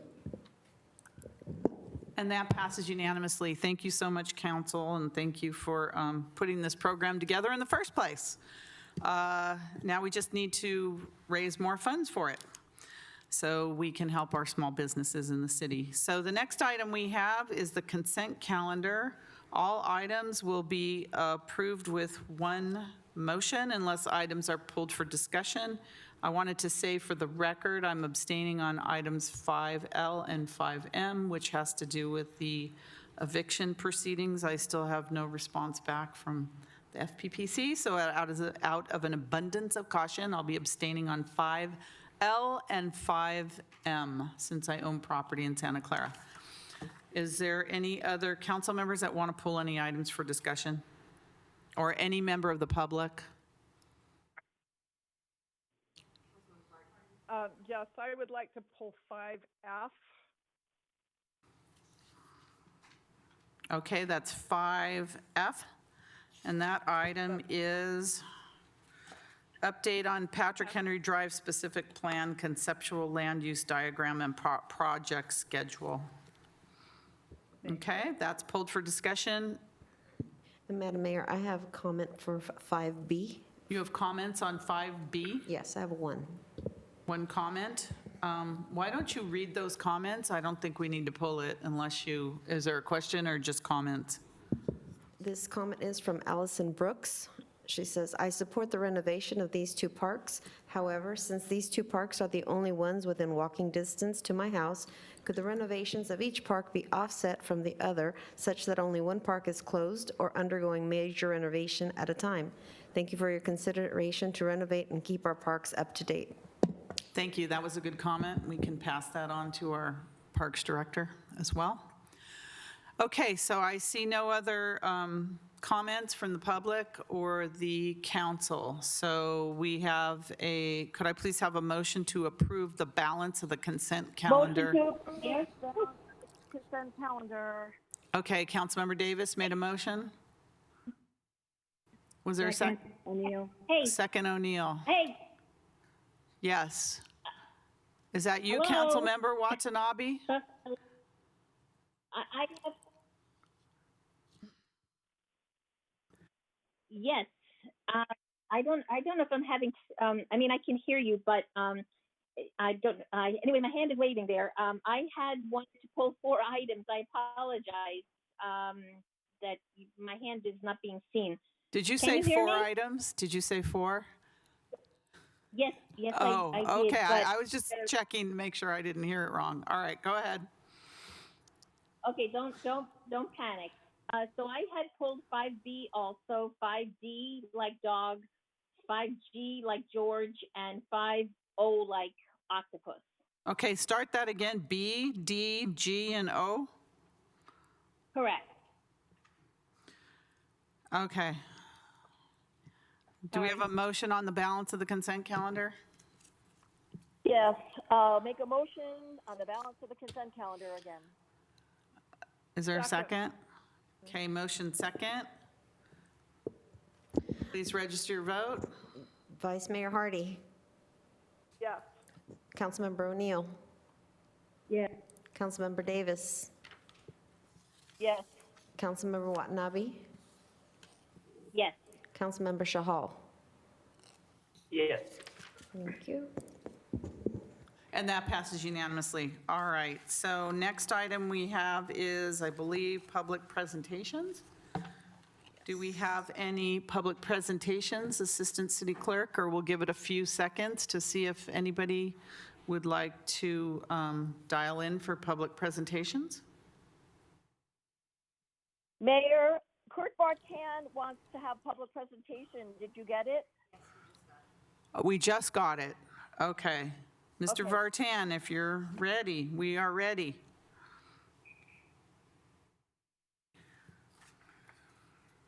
Hello, Mayor and Council. Thank you very much for doing these Zoom meetings like this and allowing the public to engage in this manner.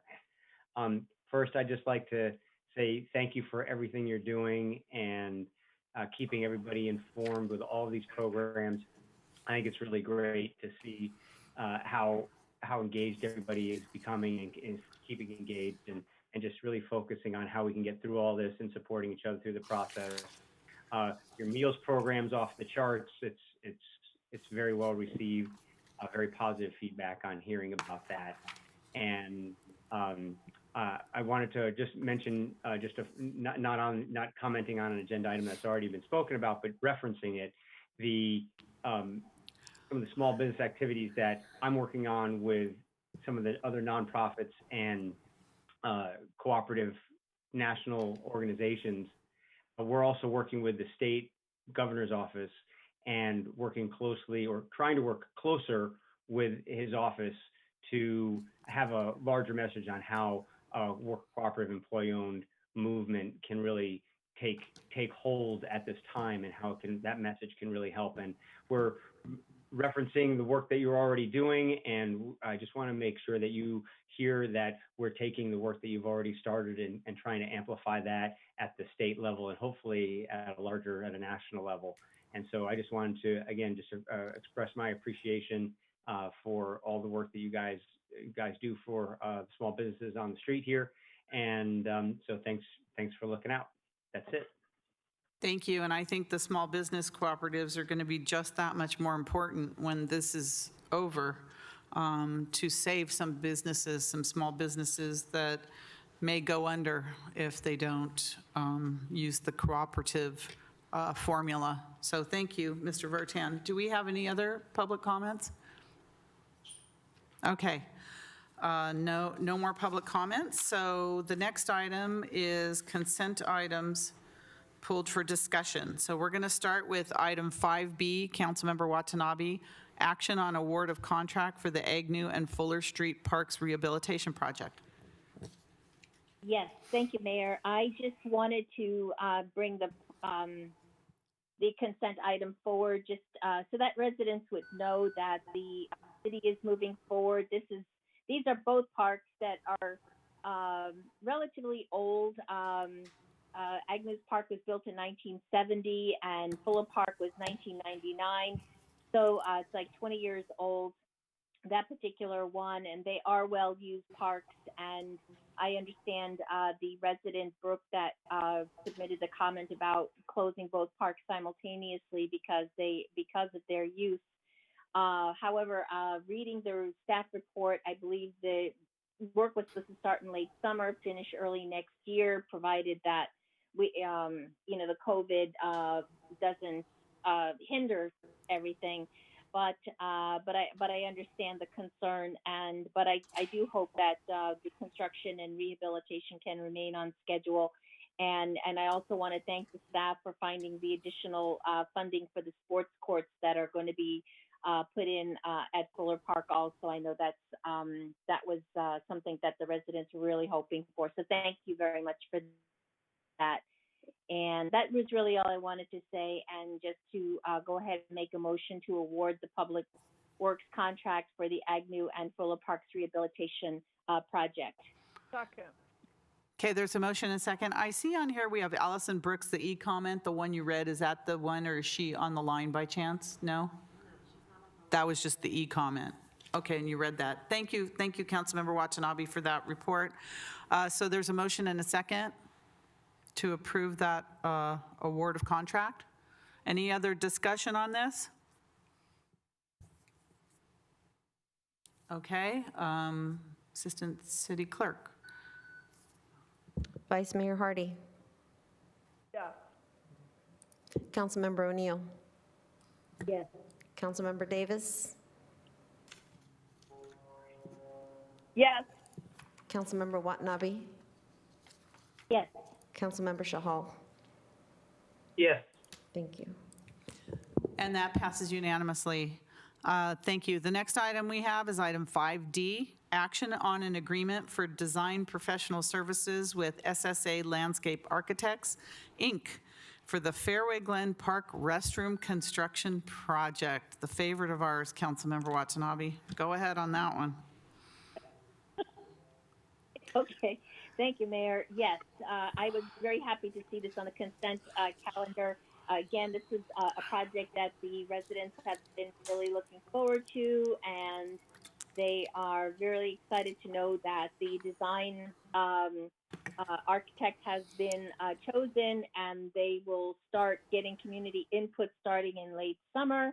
And there are some really great ideas suggested, one of which is a dog fountain, which people seem to be looking for these days.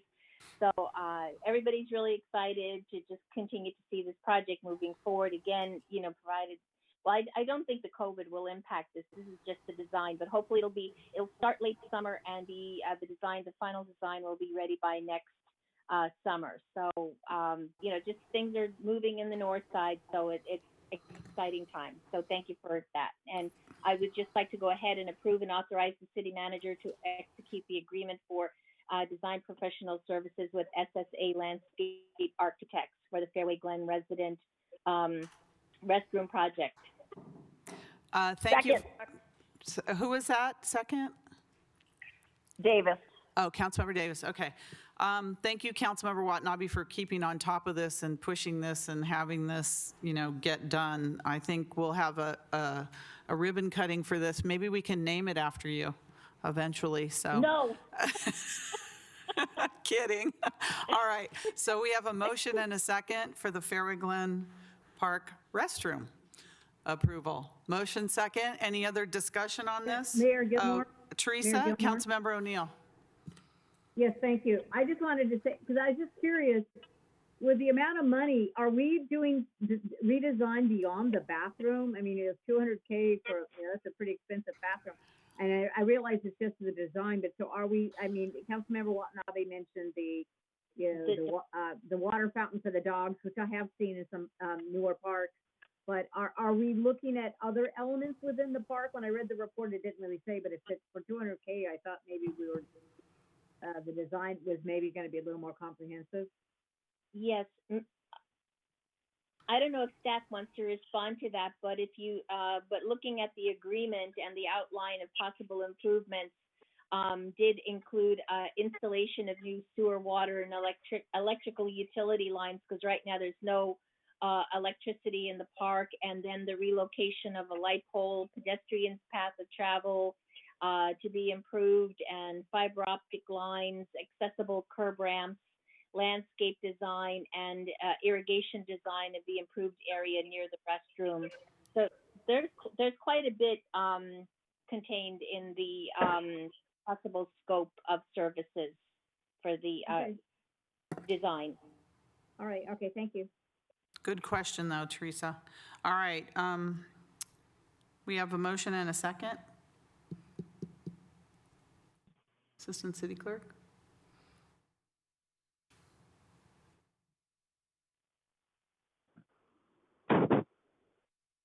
Vice Mayor Hardy. Yeah. Councilmember O'Neill. Yes. Councilmember Davis. Absolutely, yes. Councilmember Watanabe. Yes. Councilmember Shahal. Yes. Thank you.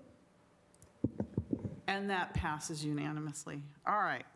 Moving on, we have item 5F, pulled by Vice Mayor Hardy, update on Patrick Henry Drive specific plan, conceptual land use diagram, and project schedule. Vice Mayor Hardy? Yes, I had two thoughts. First off, I contacted Andrew Crabtree, who let me know. When I looked at this plan, there was the request of up to 25 stories for one or two of the buildings, and with the rough idea of 10 feet per story, that could put up to 250 feet. So I asked what was the height of the other buildings north of the Bay Shore at this point. Mission Tower is 183 feet, and Levi Stadium at the very tallest with its lights is 200 feet. And all the other large, taller structures over 100 feet are on the east side of Great America Parkway, and this would be on the west side. So I was aware of that. But then we received this afternoon a letter of Dr. Kemp, who was concerned about there was no elementary school within the plan, and with the density, I wanted Andrew Crabtree to possibly answer to that concern about what about an elementary school, because the closest elementary school to that area that I know of also is Catherine Hughes, which is on the other side of Lafayette.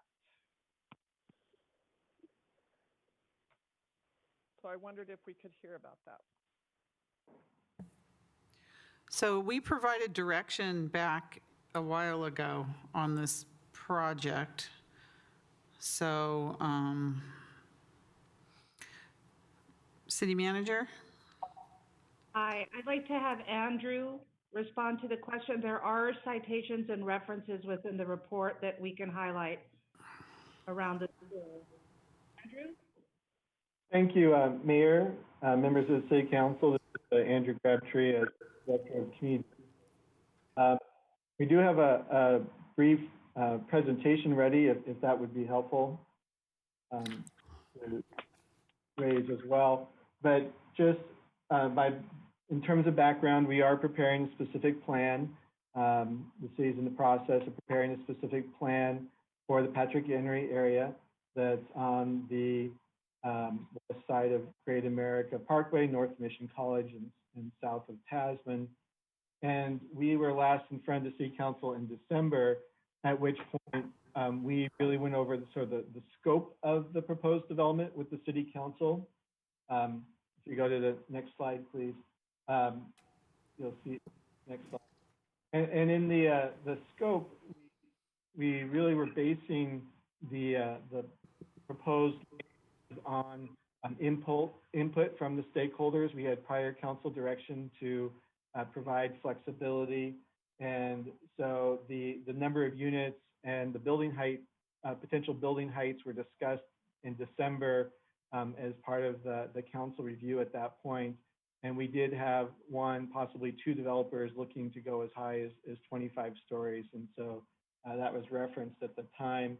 And that information was included in the notice of preparation for the environmental review documents that the city sent out. In December, the council directed us to return as an informational item on the land use plan that would be used going forward. And so that's what we're doing today. You can see on this slide that the boundaries of the specific plan area, north of Mission College, as I mentioned, bordered by Calabasas Creek to the west, Great America Parkway to the east, and then the Kylie, former Yahoo campus to the north. Also mentioned we were in the midst of preparing environmental review documents and having the materials here today would be reviewed as part of that process. If you could skip forward, please, to the next slide.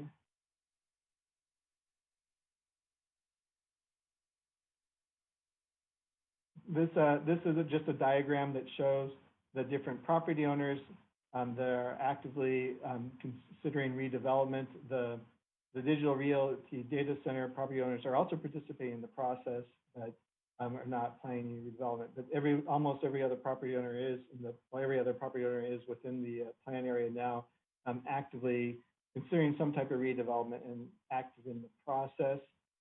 Next, oh, and the site specifically where the height of 25 stories initially came up as site number 5, noted as DNL properties. And we did have a little bit of discussion at the December meeting about their specific interest in terms of type of development the council reviewed and gave us direction at that point to go forward consistent to at least analyze and potentially allow what they were requesting in terms of height, density, and number of units. Next, please.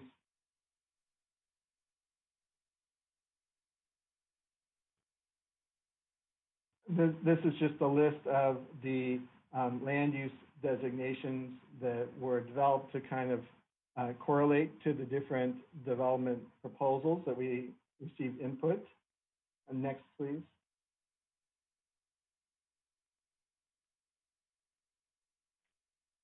And this is the land use plan, which was the document specifically we were returning with today.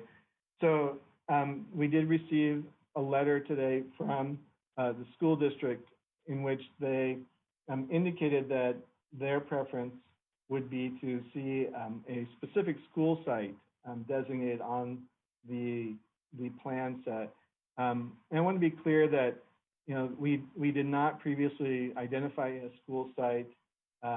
In our notice of preparation, we included square footage to support educational facility use so that there would be environmental review support for a school should the school district, for example, decide to go forward with acquisition of a property for development of school, that the environmental documents would be facilitating that. But we didn't have a specific proposal to build a school that we addressed in the land use plan. This is the same approach that we followed with a Tasmania specific plan, and it was something that we had discussed with the school district as the approach we were taking. But I understand now in later communications with them that they've decided that they would specifically like to see a school site designated. However, it's not the city's practice when we don't have, the school doesn't own any property. We have private property owners here who are all seeking to redevelop or continue their current use in the case of the data center on their properties. And so, this is the course that staff is following to go forward. We'll continue to engage with the school district staff, and should they decide that they want to move forward with a school and with acquisition of a property, potential development of school, at least the environmental documents that we're preparing could support that. So with that, if there's any other questions. Vice Mayor Hardy, do you have any other questions of Director Crabtree? Thank you. Andrew, my concern was when I read that Dr. Kemp felt that the school district had not been apprised of this or had any input. That worried me. And it worried me from the point of view, I see where it says civic and community, and I don't know if that's a flexible place. I recognize the scope of this, but with the density that we're looking at, it's entirely possible.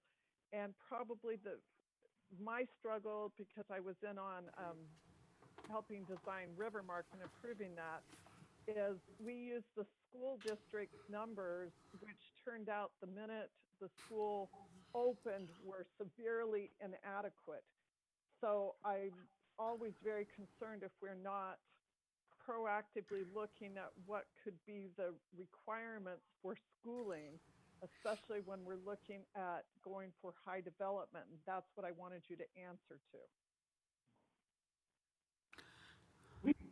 We definitely are looking at potential school needs related to this future development as part of our environmental review process.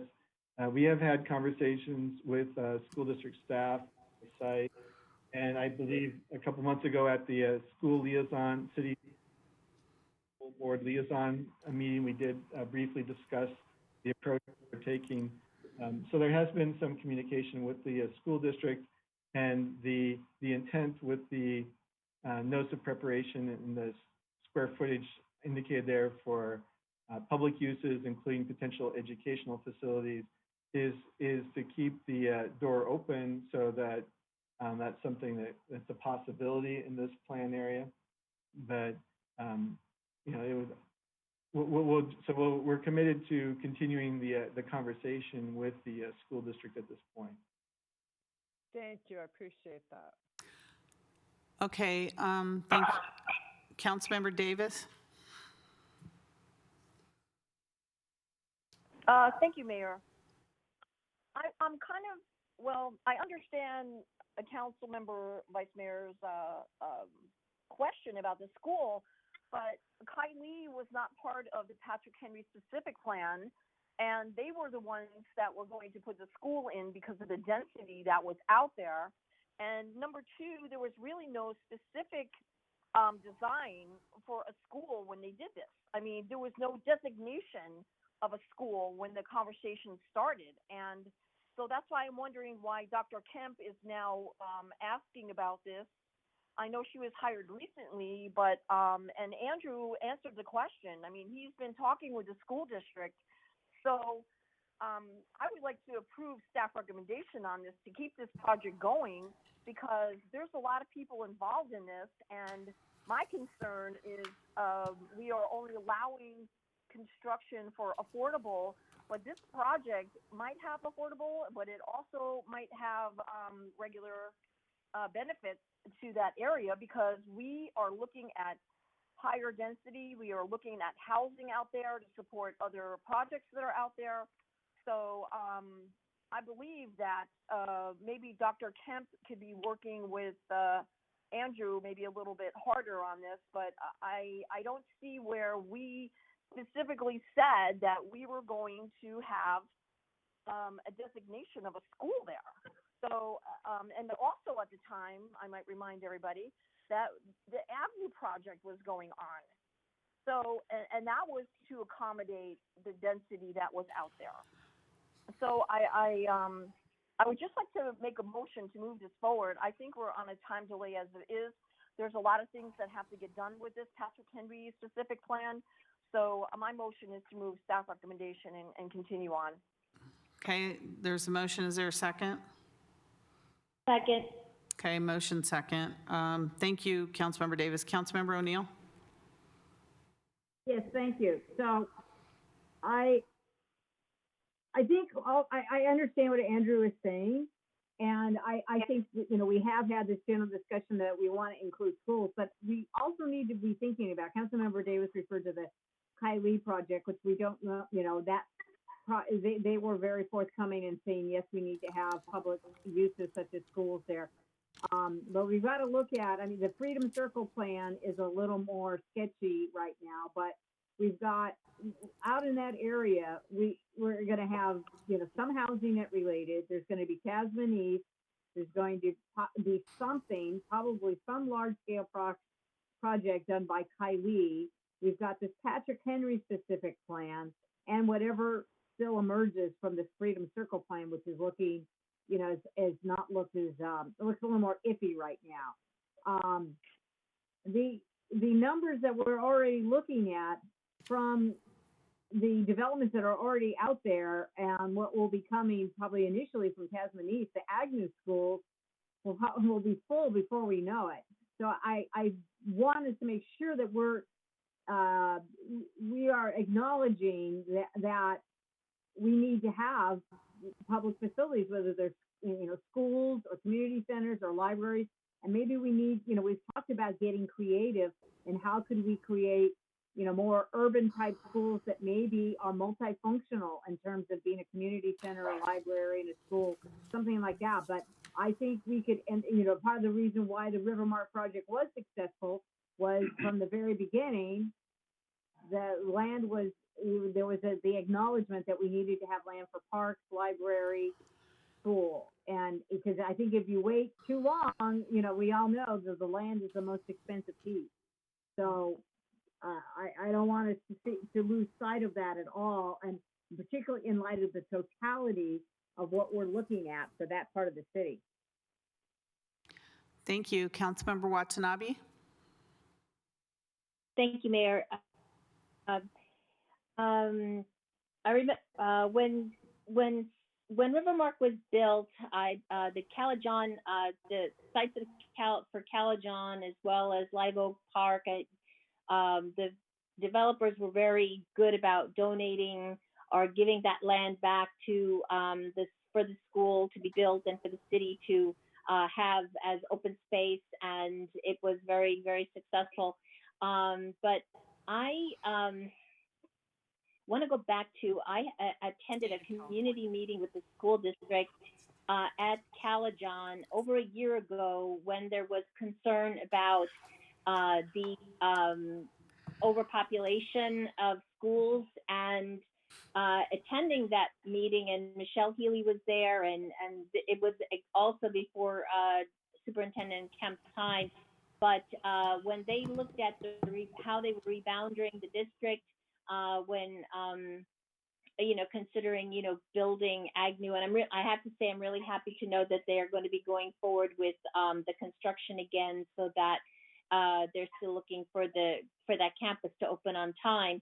But at that time, at that community meeting, they said that there was enough capacity in all of the schools with the rebounding, with the building, that they were not concerned at that time. Now that was over a year ago, but at that time, with the studies that they had done and the rebounding that was done, the school district felt that there was enough capacity at all of the schools, that there would be empty seats at the schools, at all of the schools actually.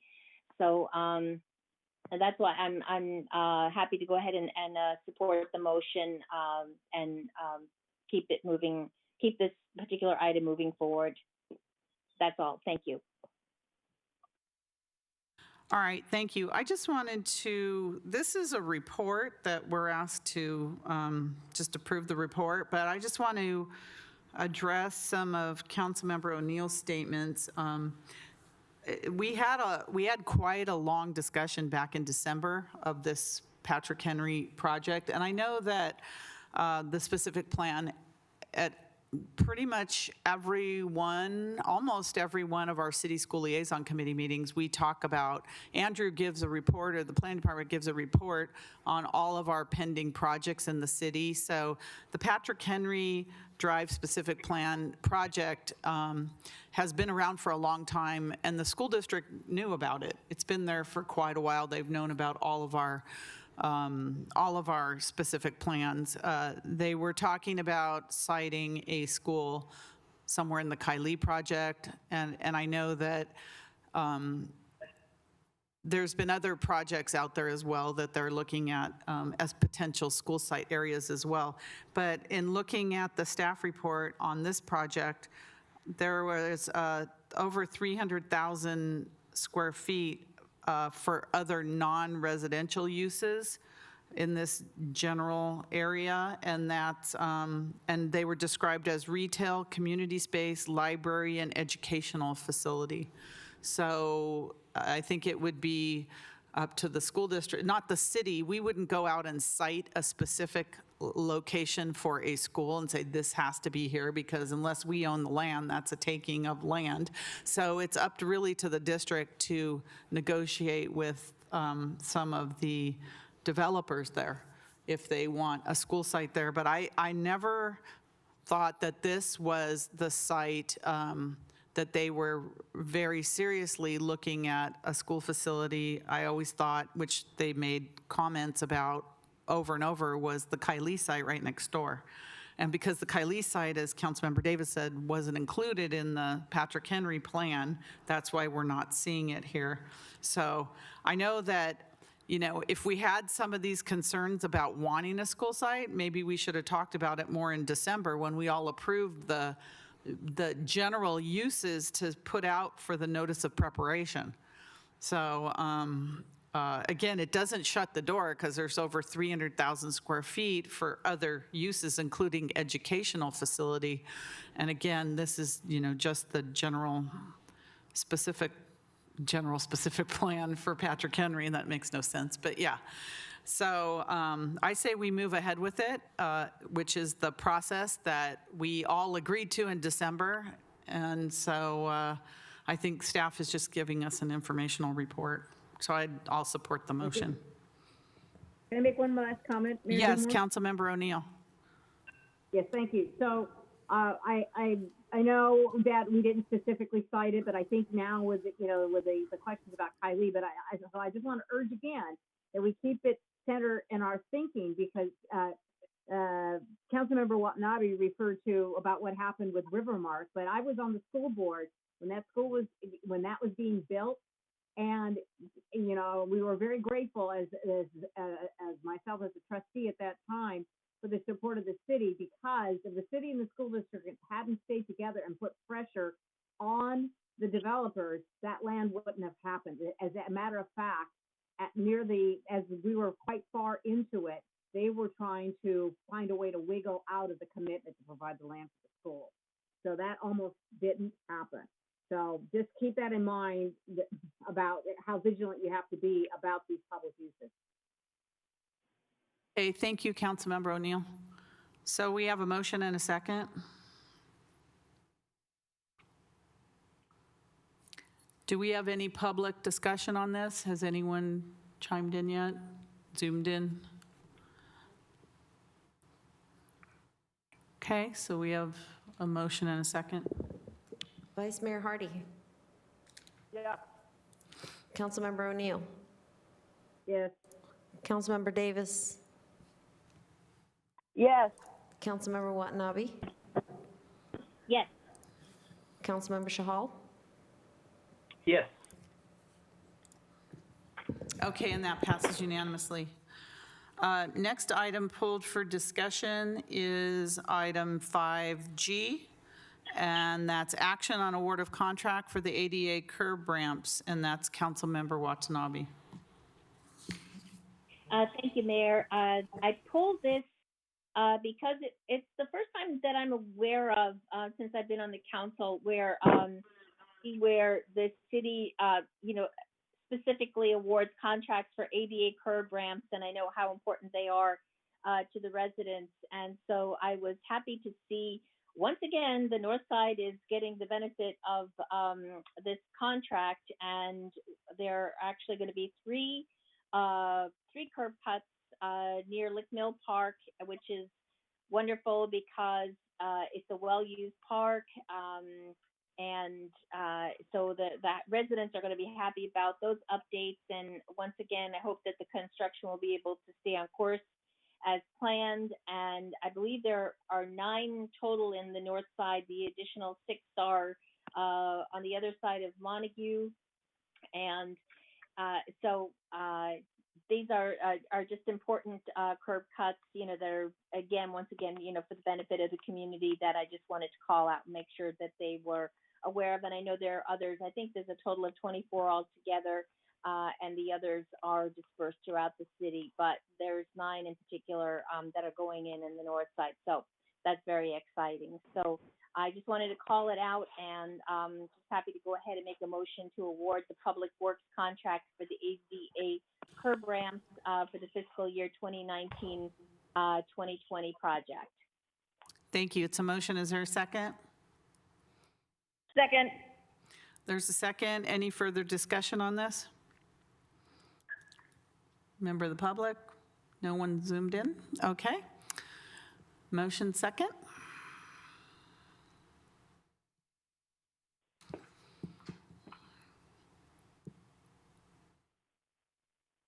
Vice Mayor Hardy. Yeah. Councilmember O'Neill. Yes. Councilmember Davis. Yes. Councilmember Watanabe. Yes. Councilmember Shahal. Yes. And that passes unanimously. Thank you. And finally, on the consent calendar, we have 5O, which is action on the adoption of ordinance number 2017, adding a new chapter 10.06 to Title 10 of the City Code related to illegal street racing and sideshows. Councilmember Watanabe. Thank you, Mayor. I promise this is the last one. It is, yeah, for sure. And again, I feel on behalf of the Northside residents that a lot of issues are being addressed in this week's this particular consent calendar. But before I say anything, I don't know if he's still there, but I wanted to just start out by taking a moment to thank Assistant Chief Winter Dan Winter for the job he's done as interim chief over the last 7 months. And I wanted to especially thank him for always being available to respond to my questions when there's been activity in the community impacting residents. Why are all these helicopters flying over our community? Dan, what's going on? So, and I just always appreciate his support in helping me do my job, but always what he has done to keep our community safe. And it was through talking to him initially regarding the illegal street racing and the sideshows that we started on this adventure and taking on this issue to create a good solid ordinance on behalf of the city and the residents. So once again, I just want to thank Assistant Chief Dan Winter and the city manager and staff, as well as Matrix Consulting, for reaching out to the community to get their input on this issue. It's good that spectators now will also be charged, not just the cars or the people driving them.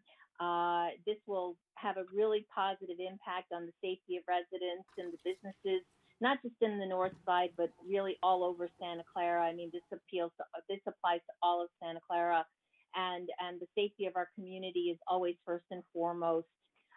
So once again, just thank you. I know this is the second reading of this ordinance, and I'm just happy to see it going forward. And finally, and with that, I'd just like to go ahead and make a motion to adopt ordinance number 2017 and adding a new chapter 10.06 to Title 10 of the City Code. Okay, that's a motion and a second, and thank you, Councilmember Watanabe, for your diligence in making this happen. All right, so we have a motion and a second. Is there any other discussion from council members or comments from members of the public? This is the second reading of this ordinance. Yes, Mayor.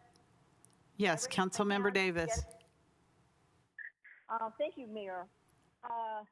Councilmember Watanabe, I want to thank you for making some good policy here, and that's why I'm supporting this. I know that this has been something that's happening out on the north side, and you're taking care of your people up there. But I got to tell you, I just moved into an apartment that is Saratoga and Stevens Creek, but at 4 o'clock in the morning, Stevens Creek is a drag racing little party going on here. So I'm glad that we are now having this ordinance and policy because it's everywhere. And now that I know what's on Stevens Creek, and we share that with San Jose, I'm pretty sure our police department has the proper motivation to take these people out. So I'm glad. I'm so glad that this is an ordinance and a great policy, and I thank you again for all your diligence that you did on this, Councilmember Watanabe. Thank you. Okay, so we have a motion and a second. Any other comments? All right, seeing none, Assistant City Clerk?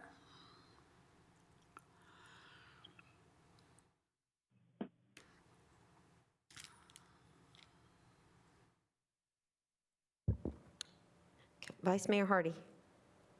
Yeah. Councilmember O'Neill. Yes. Councilmember Davis. Absolutely, yes. Councilmember Watanabe.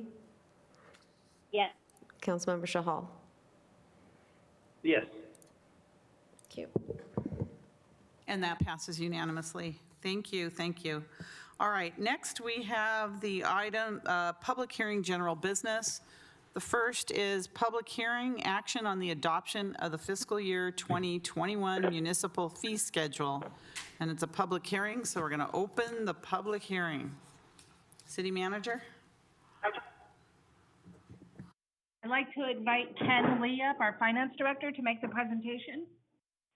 All right, welcome, Great, Ken.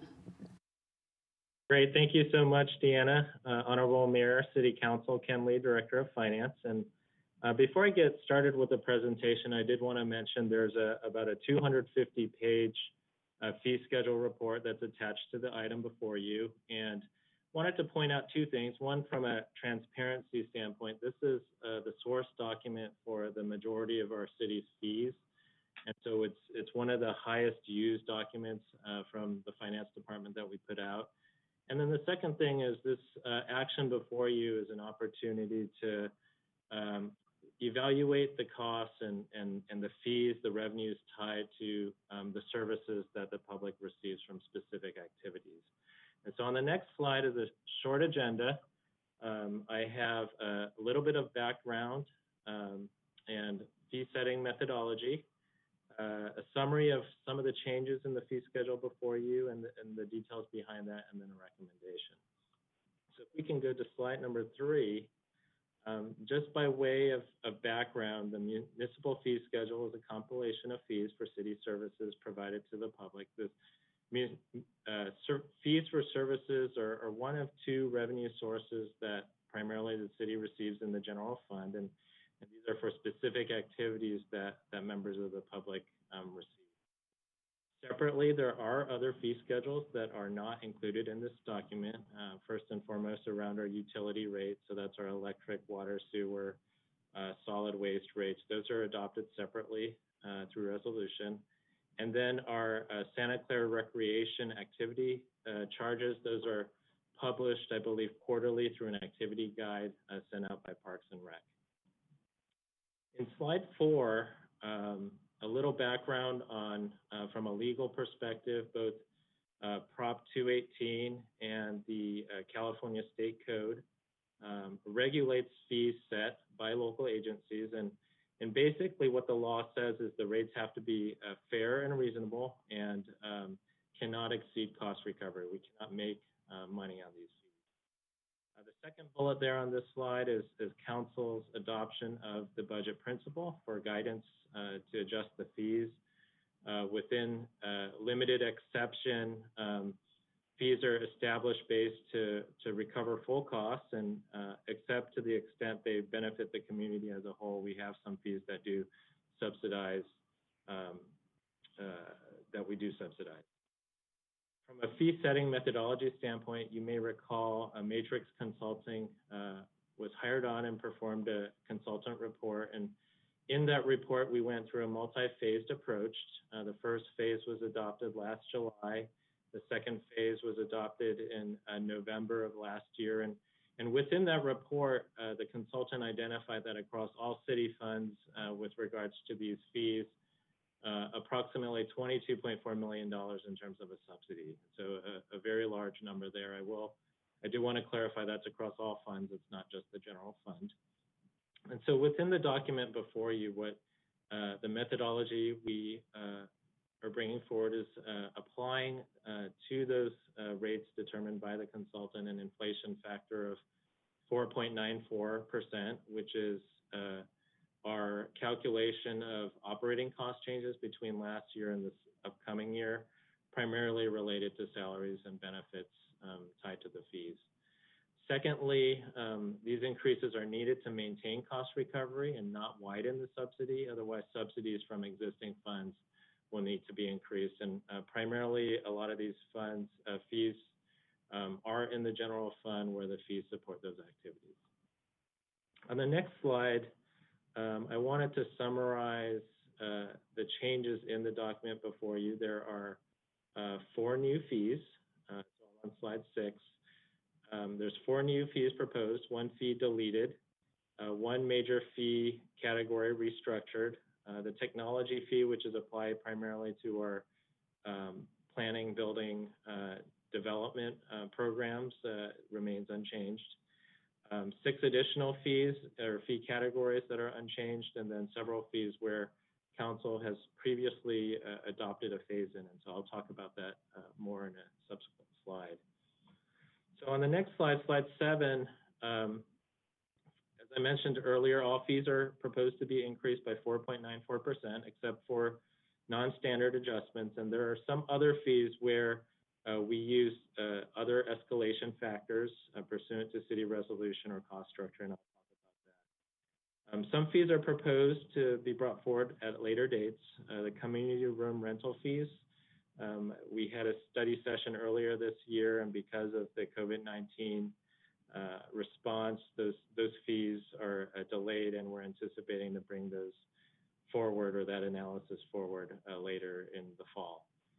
Parkland valuation. So while there's a phase-in for the park in lieu fees, evaluation is on the work plan, so that any fee changes as a result of parkland valuation will be brought forward at a later date. And then last on this list, sewer wastewater treatment plant capacity fees. So on slide 8, I detail 4 new fees included in the fee document, all around the Parks and Recreation Cemetery Division. And so when Matrix Consultant reviewed our cemetery fees and worked with the Parks and Recreation Department, it was identified that there are revenue opportunities around single perpetual care options. And so there's 2 fees for cremation, 1 for resident and non-resident, and 1 for related to interment rights. And so 4 new fees in the cemetery area. Slide 9, sorry, on the next slide, summarizes the 1 fee that's proposed to be deleted from the fee schedule. This includes pool life jacket rental fees. I believe it's $1.50, and to promote safety and encourage the use of life jackets, that fee is recommended to be deleted. On the next slide, slide 10, as far as restructuring of fees, the police department has proposed a restructure of the massage fees based on the type of business ownership and new categories to recover full costs. And so when police looked at this with a consultant, there was an understanding that based on the business type, it did not equitably distribute the cost to inspect and process the massage fees. And there were other future inspections that were done from establishments that were not being recovered. So the document before you includes a restructure of the massage fees. On the next slide, slide 11, I did mention earlier the technology fee is not proposed to be changed at this time. We looked at the costs and they were in alignment with the existing fee. No fee parade permits, alarm permits. The alarm permit was an item that came before you a couple months ago. So that's incorporated into the document, but no fee changes recommended. Fees around SAVACA, sanitary sewer, and oversized and overweight vehicles, those remain unchanged based on the cost. From a stepped-in approach on slide 12 on the next slide, highlight some areas where we've incorporated a phase-in of fees. So the park in lieu fees placed on development. So this was approved to be phased in over 4 years. And so that next year, that next increase is represented in your document before you. A matrix study also recommended some other areas where there were significant fee changes proposed. And so in the fire department fees, construction permit and Coupa fees were going to be stepped in over 2, 3, or 4 years, depending on the size of the increase, and that started last year. And then in the Public Works Department, these fees are mostly internal fees related to street maintenance, inspections, and curb and sidewalk removal. So there's also a four-year step in as well. On the next slide, some of the other changes included in the document, not applying a standard escalation or your housing fees. So these fees were effective February 22nd and came forward separately. And so those fees are incorporated into the document and no changes proposed. In the library area, outsourced collection agency fees. So this is the cost of collecting on large overdue fines is set at $27, and that's to encourage library material return and recover the cost of that agency fee. In the cemetery division, some corrections on some of the fees for residents, reflecting a 25% discount for full cost. That's reflected in the document. Tennis court usage, an increase of 50 cents to $1 based on recommendations and cost from our vendor. And in the water and sewer department, sewer lateral cleanout fees, increase of 10% because those fees continue to be cost recovery, below cost recovery, and based on market research of what other vendors charge. Water and sewer believes that increase is prudent. Some of the other cost escalation factors on the next slide, on slide 14, that we've used include the engineering news record, or ENR, published for the area. So that's the construction cost index. Those fees represent a 5.7% increase, building construction index fees 6.8%, and then any kind of CPI related fees at 2.5% increase. So with that, on the next slide is staff's recommendation to adopt a resolution for the City of Santa Clara 2021 municipal fee schedule, which sets new fees, rates and charges, amends existing fees, deletes certain fees, and retains unchanged fees for city departments effective on July 1st, 2020. And with that, that concludes my presentation. City staff from the departments are also available to answer any questions regarding specific fees. Thank you, Director Lee, for that comprehensive report. Do we have questions? Yes, we do. Councilmember Davis. Thank you, Mayor. And once again, excellent job under the circumstances and getting this report out to us. I would definitely like to reserve the time to make the motion. I know it's a public hearing, and to make staff recommendation, but I also wanted to say that it looks as if you really went in a little bit of a deeper dive on some of these fees that we had, Ken. So I really appreciate everything that you did. I think that this is going to work for us going forward. I don't know when we're going to get back to the new normal, but I'm happy to say that not charging people for life vests is a good idea. So when we get to use our pool system again. But thank you again for staff and time and all the department heads that had to get involved with this. So when I'm ready for the motion, Mayor, I'll be ready. Okay, I'll be back to you in a second.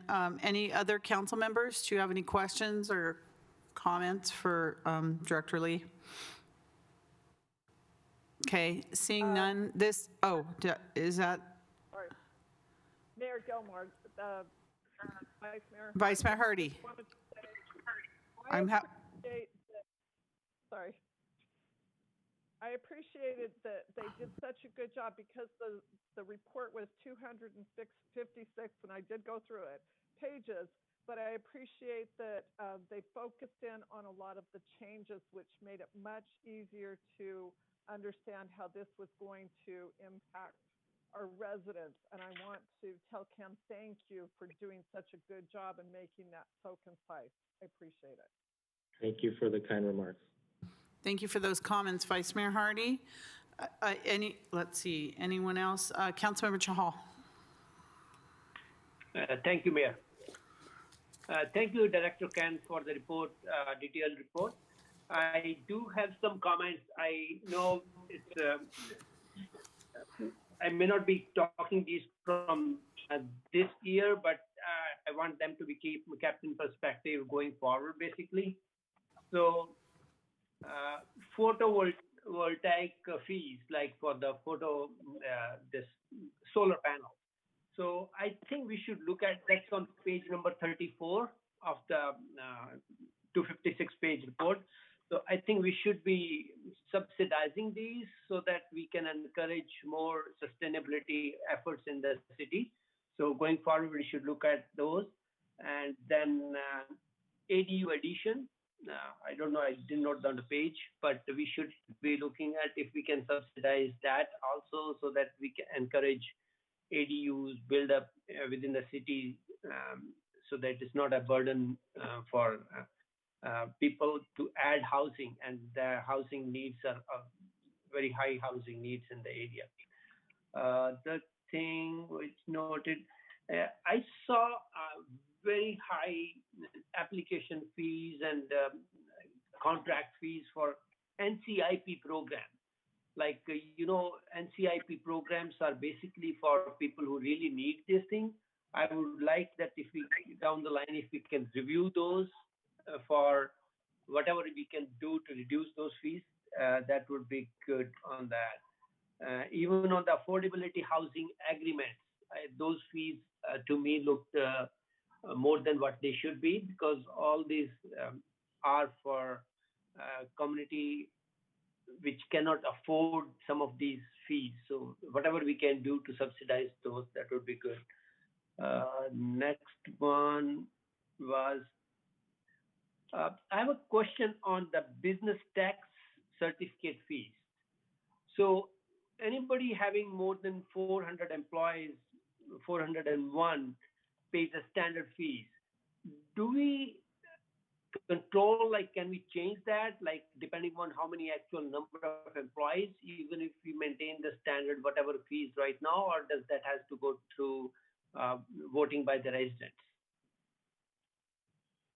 So thank you for your questions and comments, Council Member Kenley, Director of Finance. So I believe any changes around our business tax fees themselves would require a vote of the public. I would defer to the city attorney to confirm that, but our business tax structure is antiquated. It is caps out at, I believe it was $500 for many of our fees. Yes. So to change that would require a vote of the public, but I would also want the city attorney to weigh in on that. Our business tax, is the business tax schedule in the municipal fee schedule? Ken? Yes, it is, just for a display purpose. That's just for display purposes. So we can't change the business tax fees, the business tax structure at this time. This is just a review of the fees. Taxes and fees are two separate, distinct issues. Okay, I thought if we can increase the total, like we are capping the number of employees at one. Can we increase that cap or not? So that's also a part of basically going back to the residents for the voting on that. Okay, thank you for clarification on that. Yeah, we'd have to analyze any direction on changes to the business tax separately. Okay, thank you. And one other thing which I noted was, our resident youth, they get a free access to the soccer park bookings and other stuff. That's a very good thing. But on the tennis court reservations, they don't get that. Can we think of adding like same pattern as we are doing for the soccer park? Can we have a resident youth can be free to book the tennis courts going forward, if we can look at that option. And those are my comments and questions. Thank you. Okay.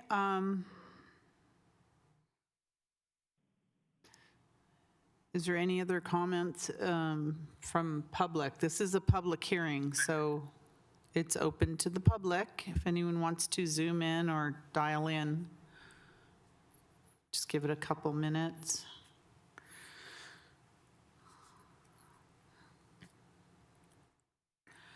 Okay, seeing none, hearing none.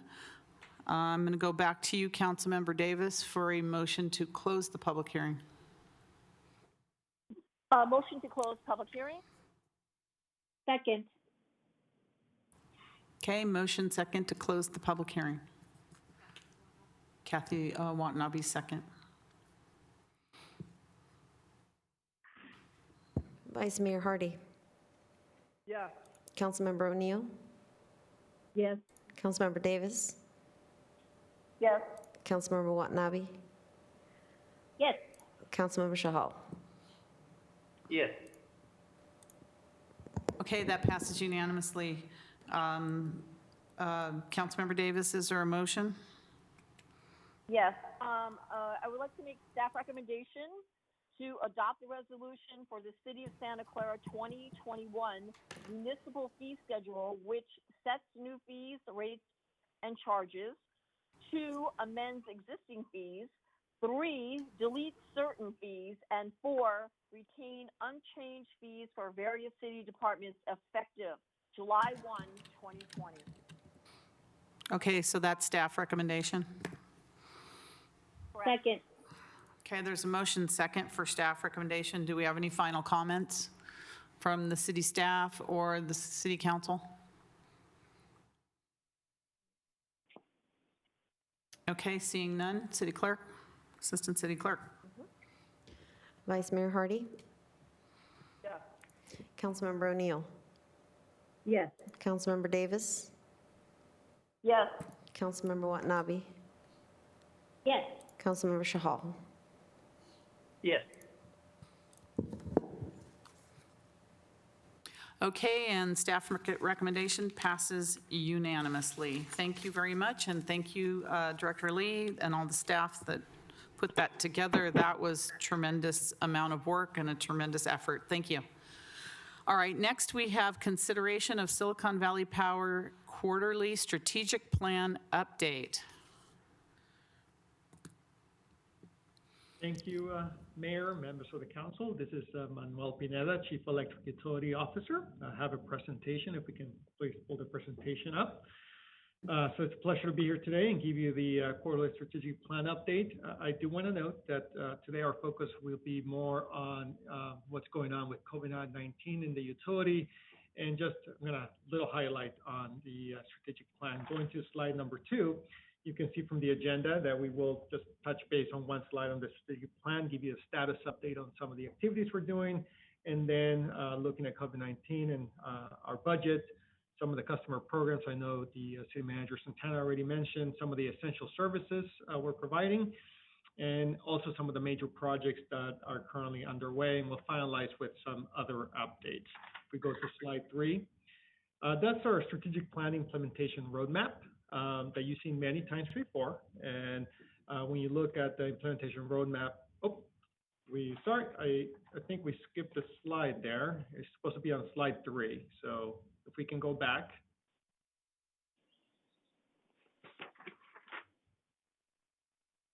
That is slide 3.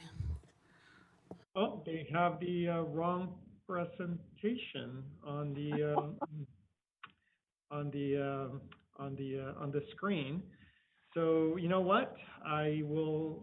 Let me do this. Do we need time to reload? Do we have, we can wait a couple minutes to get the right one up, Director Pineda? Okay, let me, Okay. let me. We'll put just you on take a the- couple on- minute break now. All right.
Okay, thank you. So now we have a guest appearance by our Director of Electric Utility, Director Pineda. Welcome. Thank you, Mayor, and pleasure to be here in person now. Yes. Good thing I was in my office. So going back, I'll just go back. So the agenda today is really focused on the effects of COVID-19, but I am just going to give you one slide on something you've seen before, which is the implementation roadmap for the strategic plan. I do have to acknowledge that over the last few weeks, this has not been our focus. But even under those circumstances, you can see that we are pretty much in progress, which is blue, or completed in green, everything that's in the near term. And we have a number of items that are already in progress or completed for the short term as well. So as part of the next quarterly update, we expect we'll be able to give you more details on this and focus. But today we're focusing a little more on the effects of COVID-19 in the utility. So this is where our historic load growth is. As you can see, up to January of this year, we were actually seeing a slight increase, a little bit over 1% increase over the previous year. But with the effects that we had with the shelter in place, that has changed. And that has had an effect on our energy sales as well as our budget. I do have to note as I'm going through these numbers that A lot of this information is still subject to change. We just got new information from the governor today, but this is kind of a snapshot as to where we're at today. Our sales have been reduced by approximately 4.5% from what we had projected, and that turns to be about $3 to $4 million less of net income. As you can imagine, as you know, the reduction is mainly driven by commercial users, office buildings, restaurants, stores. And we also have, because of the economy, other additional items affecting our budget, such as greenhouse gas allowance revenue, which is affected by it. In addition to that, something that you actually approved today that's not related to that, but SB 247, our tree maintenance contract has a significantly higher due to that. We do have some savings when we sell less power. That means we also buy less power, and there's money savings there. We have 26 vacancies, which is a lot, and there's some savings there. And also because of the markets, our natural gas contracts, we're able to purchase natural gas in advance, although that's still a little bit in flux with everything that's going on. And we're able to get those natural gas contracts at pretty good prices. I also have to note that as we're looking at 2021, what's happened is also going to affect our projections and budget for that year. We were estimating when we did the budget last year that we were looking at an increase of about 3.5% for next year. But now we are looking at a decrease that occurred this year, and then it's unlikely that we're going to gain back that decrease and then increase 3.5% more. So we'll have to look at and revisit what that means. I know the city manager already spoke about many of the customer programs. Just a couple highlights. We did have the $30 automatic environmental credit, which one of the things we were very excited about because it was just something we were able to do for all our residents. And we use restricted funds, so no effect on our ratepayers and no effect on the general fund. And we also modify our financial rate assistance program for COVID-19. And in the first week of the online application, we had about 70 applications that came in. And last time I checked with staff, we were closer to 100. So people are taking advantage of that, makes us very excited. The electric utility is an essential service, right? We can't stop what we're doing. We have to provide electricity to everybody. So as soon as the shelter in place happened, we had to continue all our services, although in some cases they were limited. T&D, which is transmission and distribution, our generation, our substations, we had to have customer support, we had to schedule power, and also do some capital projects. So that all kept going. One of the things we were able to do that I was very proud of, we were able to get staff to work from home right away. On the first day, about 70% of our office staff could work from home. By April 6th, over 85% could work from home. And really at this point, we're almost to the point where anybody who needs to work from home has the capability to do so. So that was very good by our system administration staff. With all the changes that are happening, we are expanding our essential services. We're trying to get as creative as we can to make sure that we can do as much as we can for our residents and our businesses and make sure we're keeping everybody safe, adjusting schedules, start times, and relocating crews. As an example, our transmission and distribution crews, initially we had only one every day because we wanted to make sure we kept that distancing. And then we worked with them, we modified the schedule so they actually start 1 hour apart. And then we moved some of the crews from our yard to a different location. So they have 2 different home bases. So all 4 are starting now. And also we're able to restart, for example, our fiber crews. We're taking the opportunity to pilot plan review electronically for some of our development projects, which of course don't stop. And then we have restarted a number of our capital projects as well. The major maintenance project at DVR, I think last time I was here in December with our quarterly update, I spent a lot of time on that. That actually went on hold for a period of time. We were able to restart that on 4/13, and we're still trying to get that done ahead of summer before the heat starts. We have our 2 substation projects, and something new that we're trying because we can't travel right now.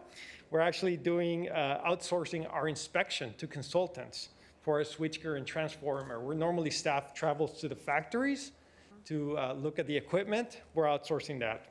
Our South Loop project, even under the circumstances, we have started submitting easement offers for purchases of that project, and we continue to do a lot of work with RFPs and RFQs.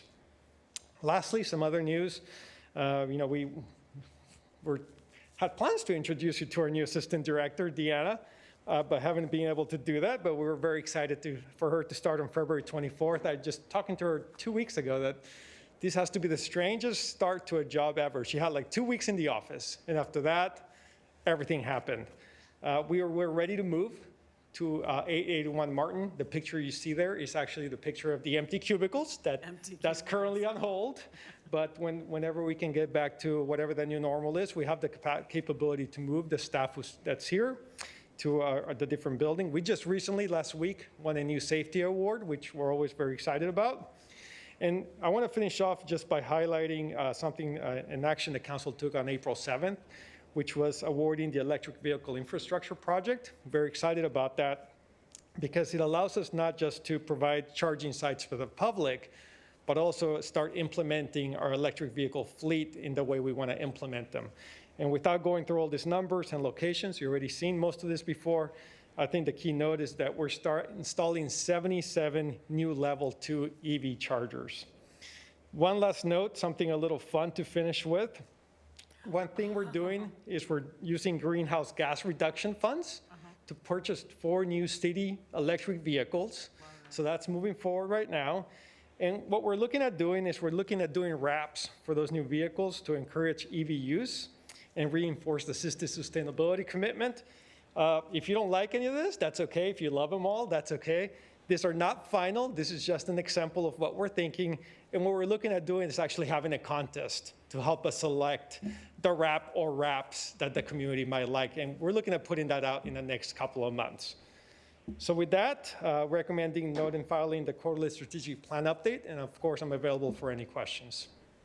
Thank you, Director Pineda, and thank you for all that SVP has done for our community as well. I think the $30 credit has become really a wonderful thing for many people, and then the reduction rate if you apply online. I'm glad it's up, the 25% reduction. I'm glad it's up to 100 already. And I've seen and I've read that the application is very easy to fill out. It's a very simple process. So thank you for everything you've done. I like the idea of the contest for the wraps, and then maybe the director can wrap a little bit when you come back and tell us which wrap was picked.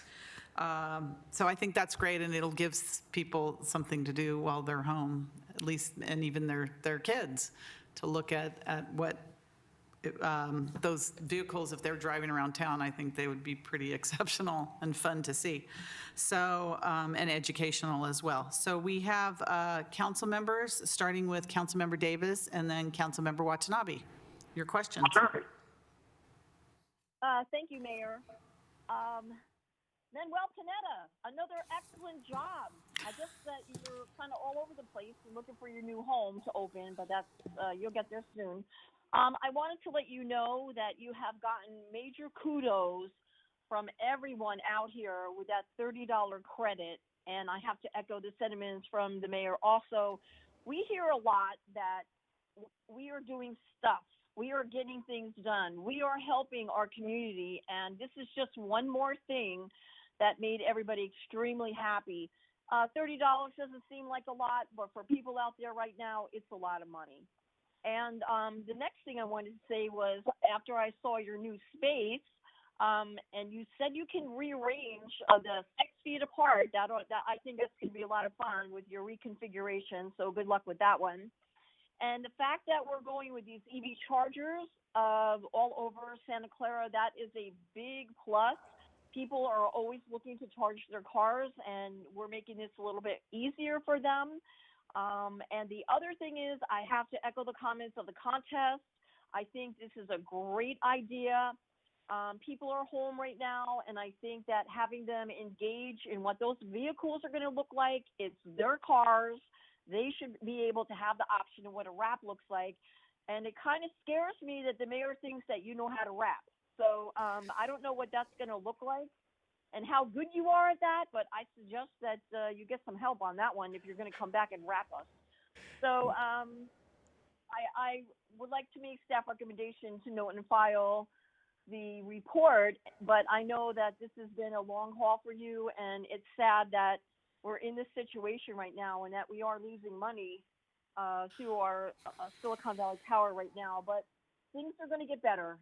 You know, we're optimistic, and this is who we are. We are Santa Clara strong.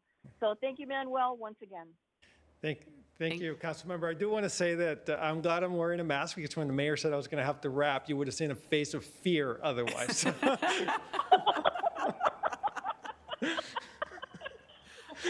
You have kids, come on, they can teach you. All right. Thank you. Councilmember Watanabe. Thank you, Mayor, and thank you both for the great report as always. I just want to thank you and your whole department, Silicon Valley Power, just for always putting customer service at all levels. I mean, it comes across whenever there's an issue, there's a power outage. Silicon Valley is right on top of it.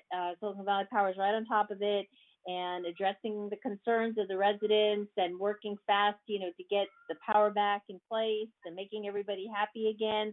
And so just thank you for just always thinking of the community, and especially during this time.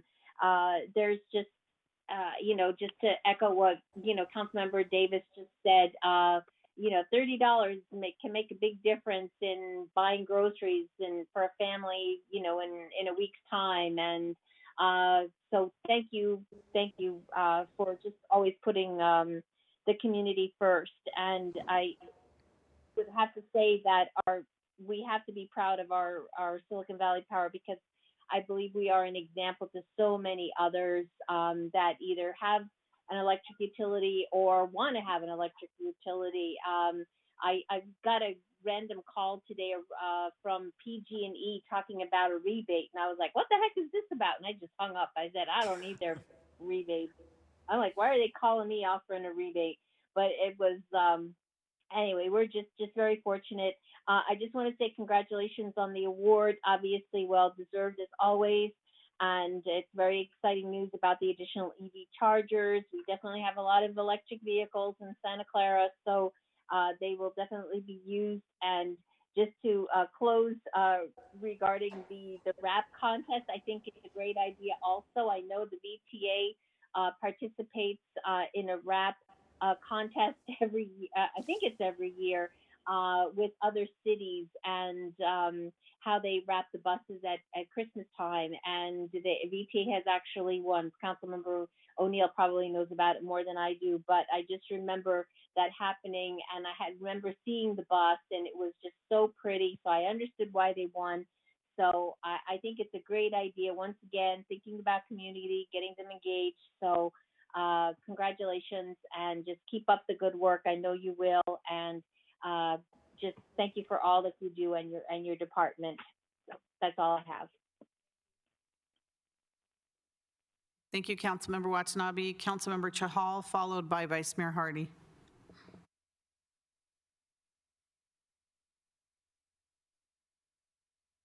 Councilmember Chahal? Is he still on the line? Yes, sorry. There you go. Okay, good. It's your turn. Sorry, Mayor, That's okay. I didn't unmute it. Yeah. Okay, thank you, Mayor. And thank you, Mr. Pineda, for the report. And as always, we are proud of Silicon Valley Power. And all you are doing, like $30 credit, and you're looking for options for other businesses during this tough times. Everything is commendable on that. And hopefully we change how we do business after this COVID-19. And I was listening to your comments that now 85% of our staff is working from home. And if efficiencies are high, maybe you don't need a Silicon Valley new building. And we can save some dollars there. And other thing I have a question is, with the oil prices going down and the natural gas, I'm not sure how much price difference it has made to the natural gas. Do you have an idea like how much savings we'll be making from our commodity trades or future contracts on lower prices for oil and natural gas, if you have an idea? Yeah, so with everything that's happened, we have been, as I mentioned, buying natural gas for the future, buying some futures associated with it. I would probably can come back with the council with some better numbers. Initially, if you compare it to last year's costs, we were looking at saving in the millions of dollars, 2, 3, 4 million, depending on different agreements.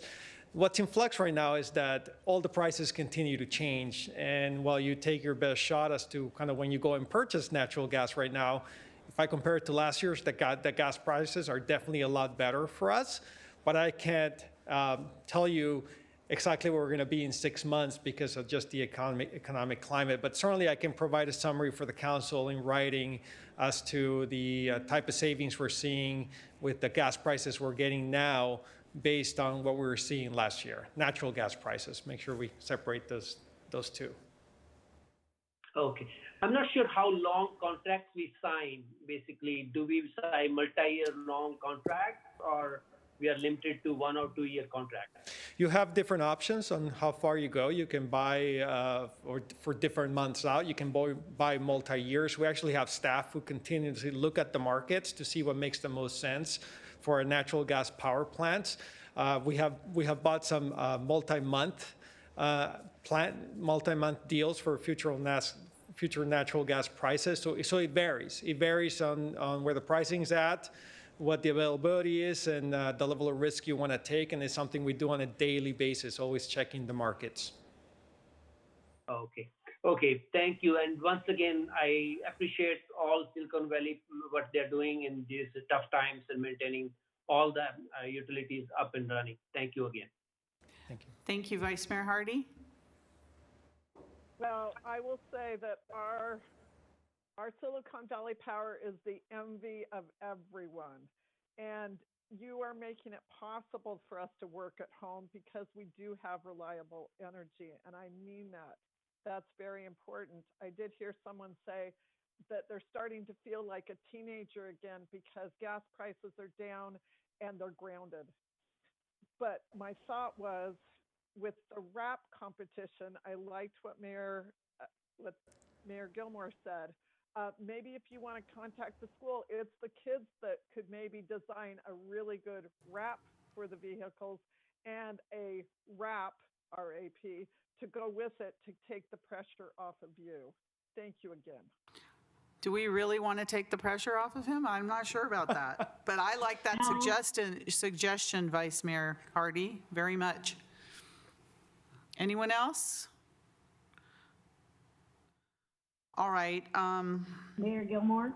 Councilmember O'Neill. Sorry, I thought I had my hand raised. Manuel, good report as always. Always interesting. Are you feeling? I know it's kind of a.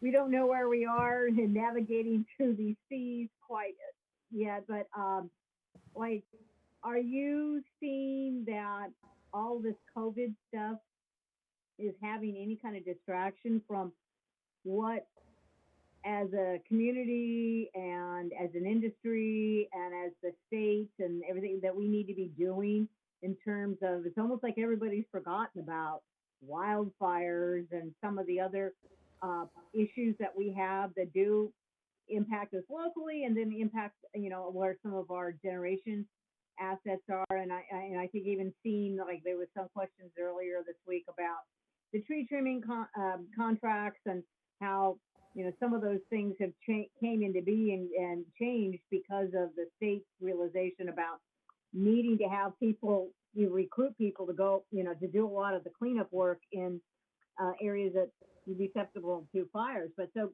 my question is, do you see that are we still going ahead and preparing? I mean, I fear, what comes at the end of the summer. Yeah. So we, couple of things. Definitely, all those priorities are still at the forefront. I will say, as I mentioned on the slides, when the shelter at home first happened, our first responsibility was really figuring out how we keep all the essential services going to make sure that we kept the lights on. And, the first 3-4 weeks, you're kind of finding the best way to do that. At this point, I think we found a good way around that, and that's why we looked at expanding services, bringing extra crews and everything else. But we still have our focus on a lot of the other priorities. We do know the fires are a big issue. Following up with NCPA, everybody's still staying on top of it for all their other utilities as well.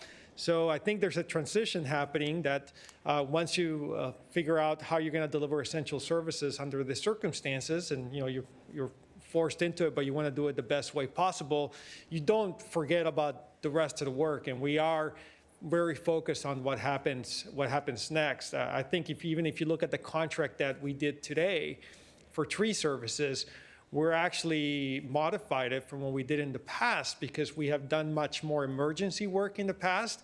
And in this case, we proactively looked at all the different hotspots that we have so we can do more proactive tree work at those locations to try to avoid issues with trees and having outages and so on. So I think people are still very engaged. Couple of funny things that have happened throughout the state is, we're a very unique utility because we still have growth because of the way our business works. But with the shelter at home, actually other utilities are experiencing growth in other parts of the state because you have a lot more residential use. And they're having those type of difficulties. So how do they deal with that additional power when they had seen decreased power over a period of time? So everyone's adjusting a little differently, but everyone's still focused on the long-term things that they need to do. And the example you brought out, the wildfires are a significant one for everybody. We should be having a report back to you in the next couple of months, actually specific to that as well. So there's something coming to you with an update. Okay, thank you. Thank you. I'm sure this is not the quarterly report you had intended to give us last quarter. No, but you know what? I have the presentations on the laptop. That was the previous quarterly report. What it would have looked like. But I think that, just like the city of Santa Clara, Silicon Valley Power has been able to react quickly and fluidly on the situation at hand and the emergency part of the situation. So, and the fact that we are still, it's still being managed and operated, very professionally just shows the condition and the state that Silicon Valley Power was in when COVID-19 hit, that we are uniquely positioned to be able to provide the services, as needed to the community. And I think our community really relies on Silicon Valley Power as affordable and reliable utility for our city. We trust Silicon Valley Power, always going to be there. What I really like about SVP and your communications people in your department is that they keep the community informed all the time. I mean, if there's power outage, I say, check Twitter, check Facebook. You're on top of the social media and the information part of it to get out that to the community right away. So it makes us feel good that if there's a problem, we see it as it's happening and when it's resolved. I think that builds trust in the community, and what you're doing is pretty great. So keep it up, and thank you for the reductions, the opportunities to reduce the powers, the fact that we're not going to shut anybody off for non-payment of bill at this time, and the credits on the bills, I think is really shows the integration of SVP in our community, and you're at the helm of it there. So thank you for what you've done and everybody. And I'm hoping that this is also an opportunity for SVP to get some of those projects done that are more difficult when there's a lot of traffic or there's a lot of people around. Maybe some of those projects that, can be done with the proper social distancing and everything else to protect our employees, can be done at this unique time. So, thank you, Mayor. Thank you. Thanks. So was there a motion? I think there was, Councilmember Davis, to approve? Yes, I made the motion to note and file. Note and file, and there was a second? Is there any other comments or any public comments on the report? Okay, seeing none, we have a motion and a second. Who was the second? Was that Councilmember O'Neill? I'll second it. Okay, it is now.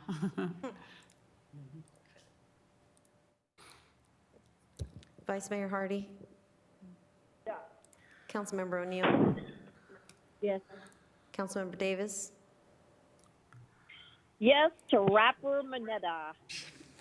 Councilmember Watanabe? I'm not going to live that down now.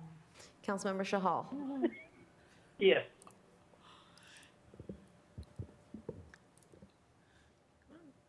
And that passes unanimously. Thank you so much for coming into the council chambers as well. We appreciate it, Manuel. Thank you.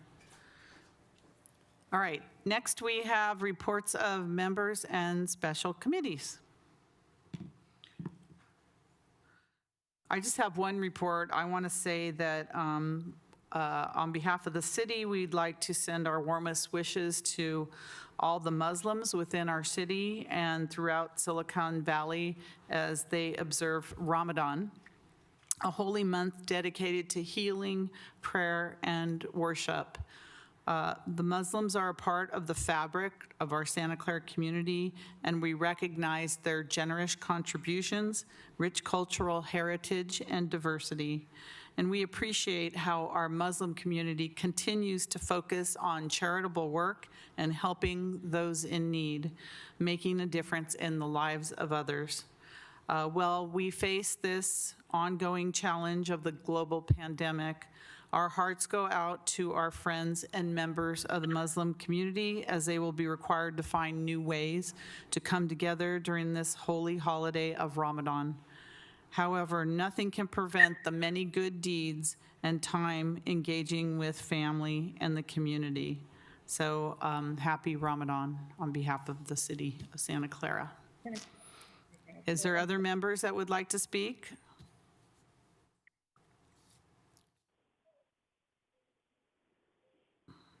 No? Okay. Last chance. Okay. City Manager, Executive Director? Hi, I just have a couple comments. The first is I do want to acknowledge that Manuel Pineda does know how to rap indeed. I bear witness to it, particularly We all know who that was. Okay. All right, and second of all, I just want to also, for purposes of those that are watching and those that may watch the recording, this Friday we are releasing our proposed two-year budget. It will include the capital projects budget as well as adjustments to the operational budget. And we will begin a series of community engagement through our format this evening, beginning on May 12th. So big Friday for us in terms of how to address the shortfall as well as our capital budget. So stay tuned for Friday's release. Okay, thank you for that. Also on the packet is an update on City Council and Stadium Authority staff referrals and the tentative meeting agenda calendar, the TMAC. So that brings us to our adjournment. And I'd like to ask the council that we adjourn this April 28th meeting, 2020 council meeting in memory of the following two individuals.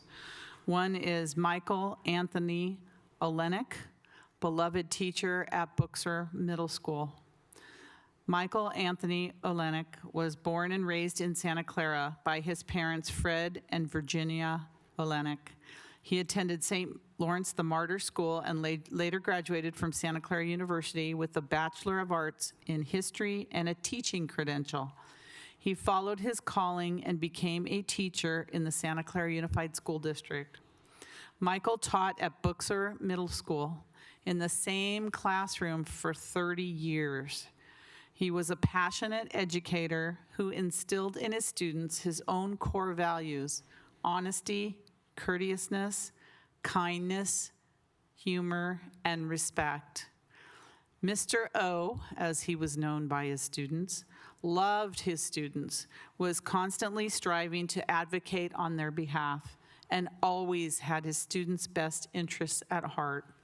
Countless former students would come back to visit his classroom, and many became his family friends. Two former students who met in his class and later married returned to back-to-school night when their son became his student. He often taught multiple generations in the same family. He loved his students, and they, in return, loved him. Michael passed away on April 8th, 2020. He is survived by his wife, Lynn, and their daughters, McKaylee and Danielle. He is also survived by his parents, Fred and Virginia Olenek, as well as his siblings, Mary Kay Olenek, Dan Olenek, and Denise Harris Olenek. The second individual I'd like to ask that we adjourn in the memory of is Marcel Fiore, a beloved former vice principal at Santa Clara High School. Marcel Fiore was born on November 27th, 1930 in San Francisco. He graduated from Santa Clara University, where he remained an active Bronco bench member and later received a master's degree from San Jose State University. After graduating in 1952, Marcel spent 2 years as a second lieutenant in the Korean War. Upon his return, he married Beverly, the love of his life. They were married for 62 years before her passing in 2017. Marcel's passion included being a teacher, a counselor, and vice principal at Santa Clara High School. He loved his students more than anyone will know. He was an outstanding coach and mentor at Branham Hills Little League in San Jose, where he coached for years and influenced many young lives, including many of the pioneer high school mugs. Marcel passed away on March 17, 2020, and is survived by his daughter, Jane Tilton, his sons, Steve and Bob Fiore, his daughter-in-law, Tracy Fiore, and son-in-law, Mark Tilton. Marcel is also survived by his grandsons, Mark, Scott, Chris, Matt, Mike, and great-grandson, Adam, and his granddaughter, Kimberly Kaylin. So if I could please have a motion to adjourn this council meeting in both their memories. Motion to adjourn. Motion by Councilmember Davis, second by Councilmember O'Neill.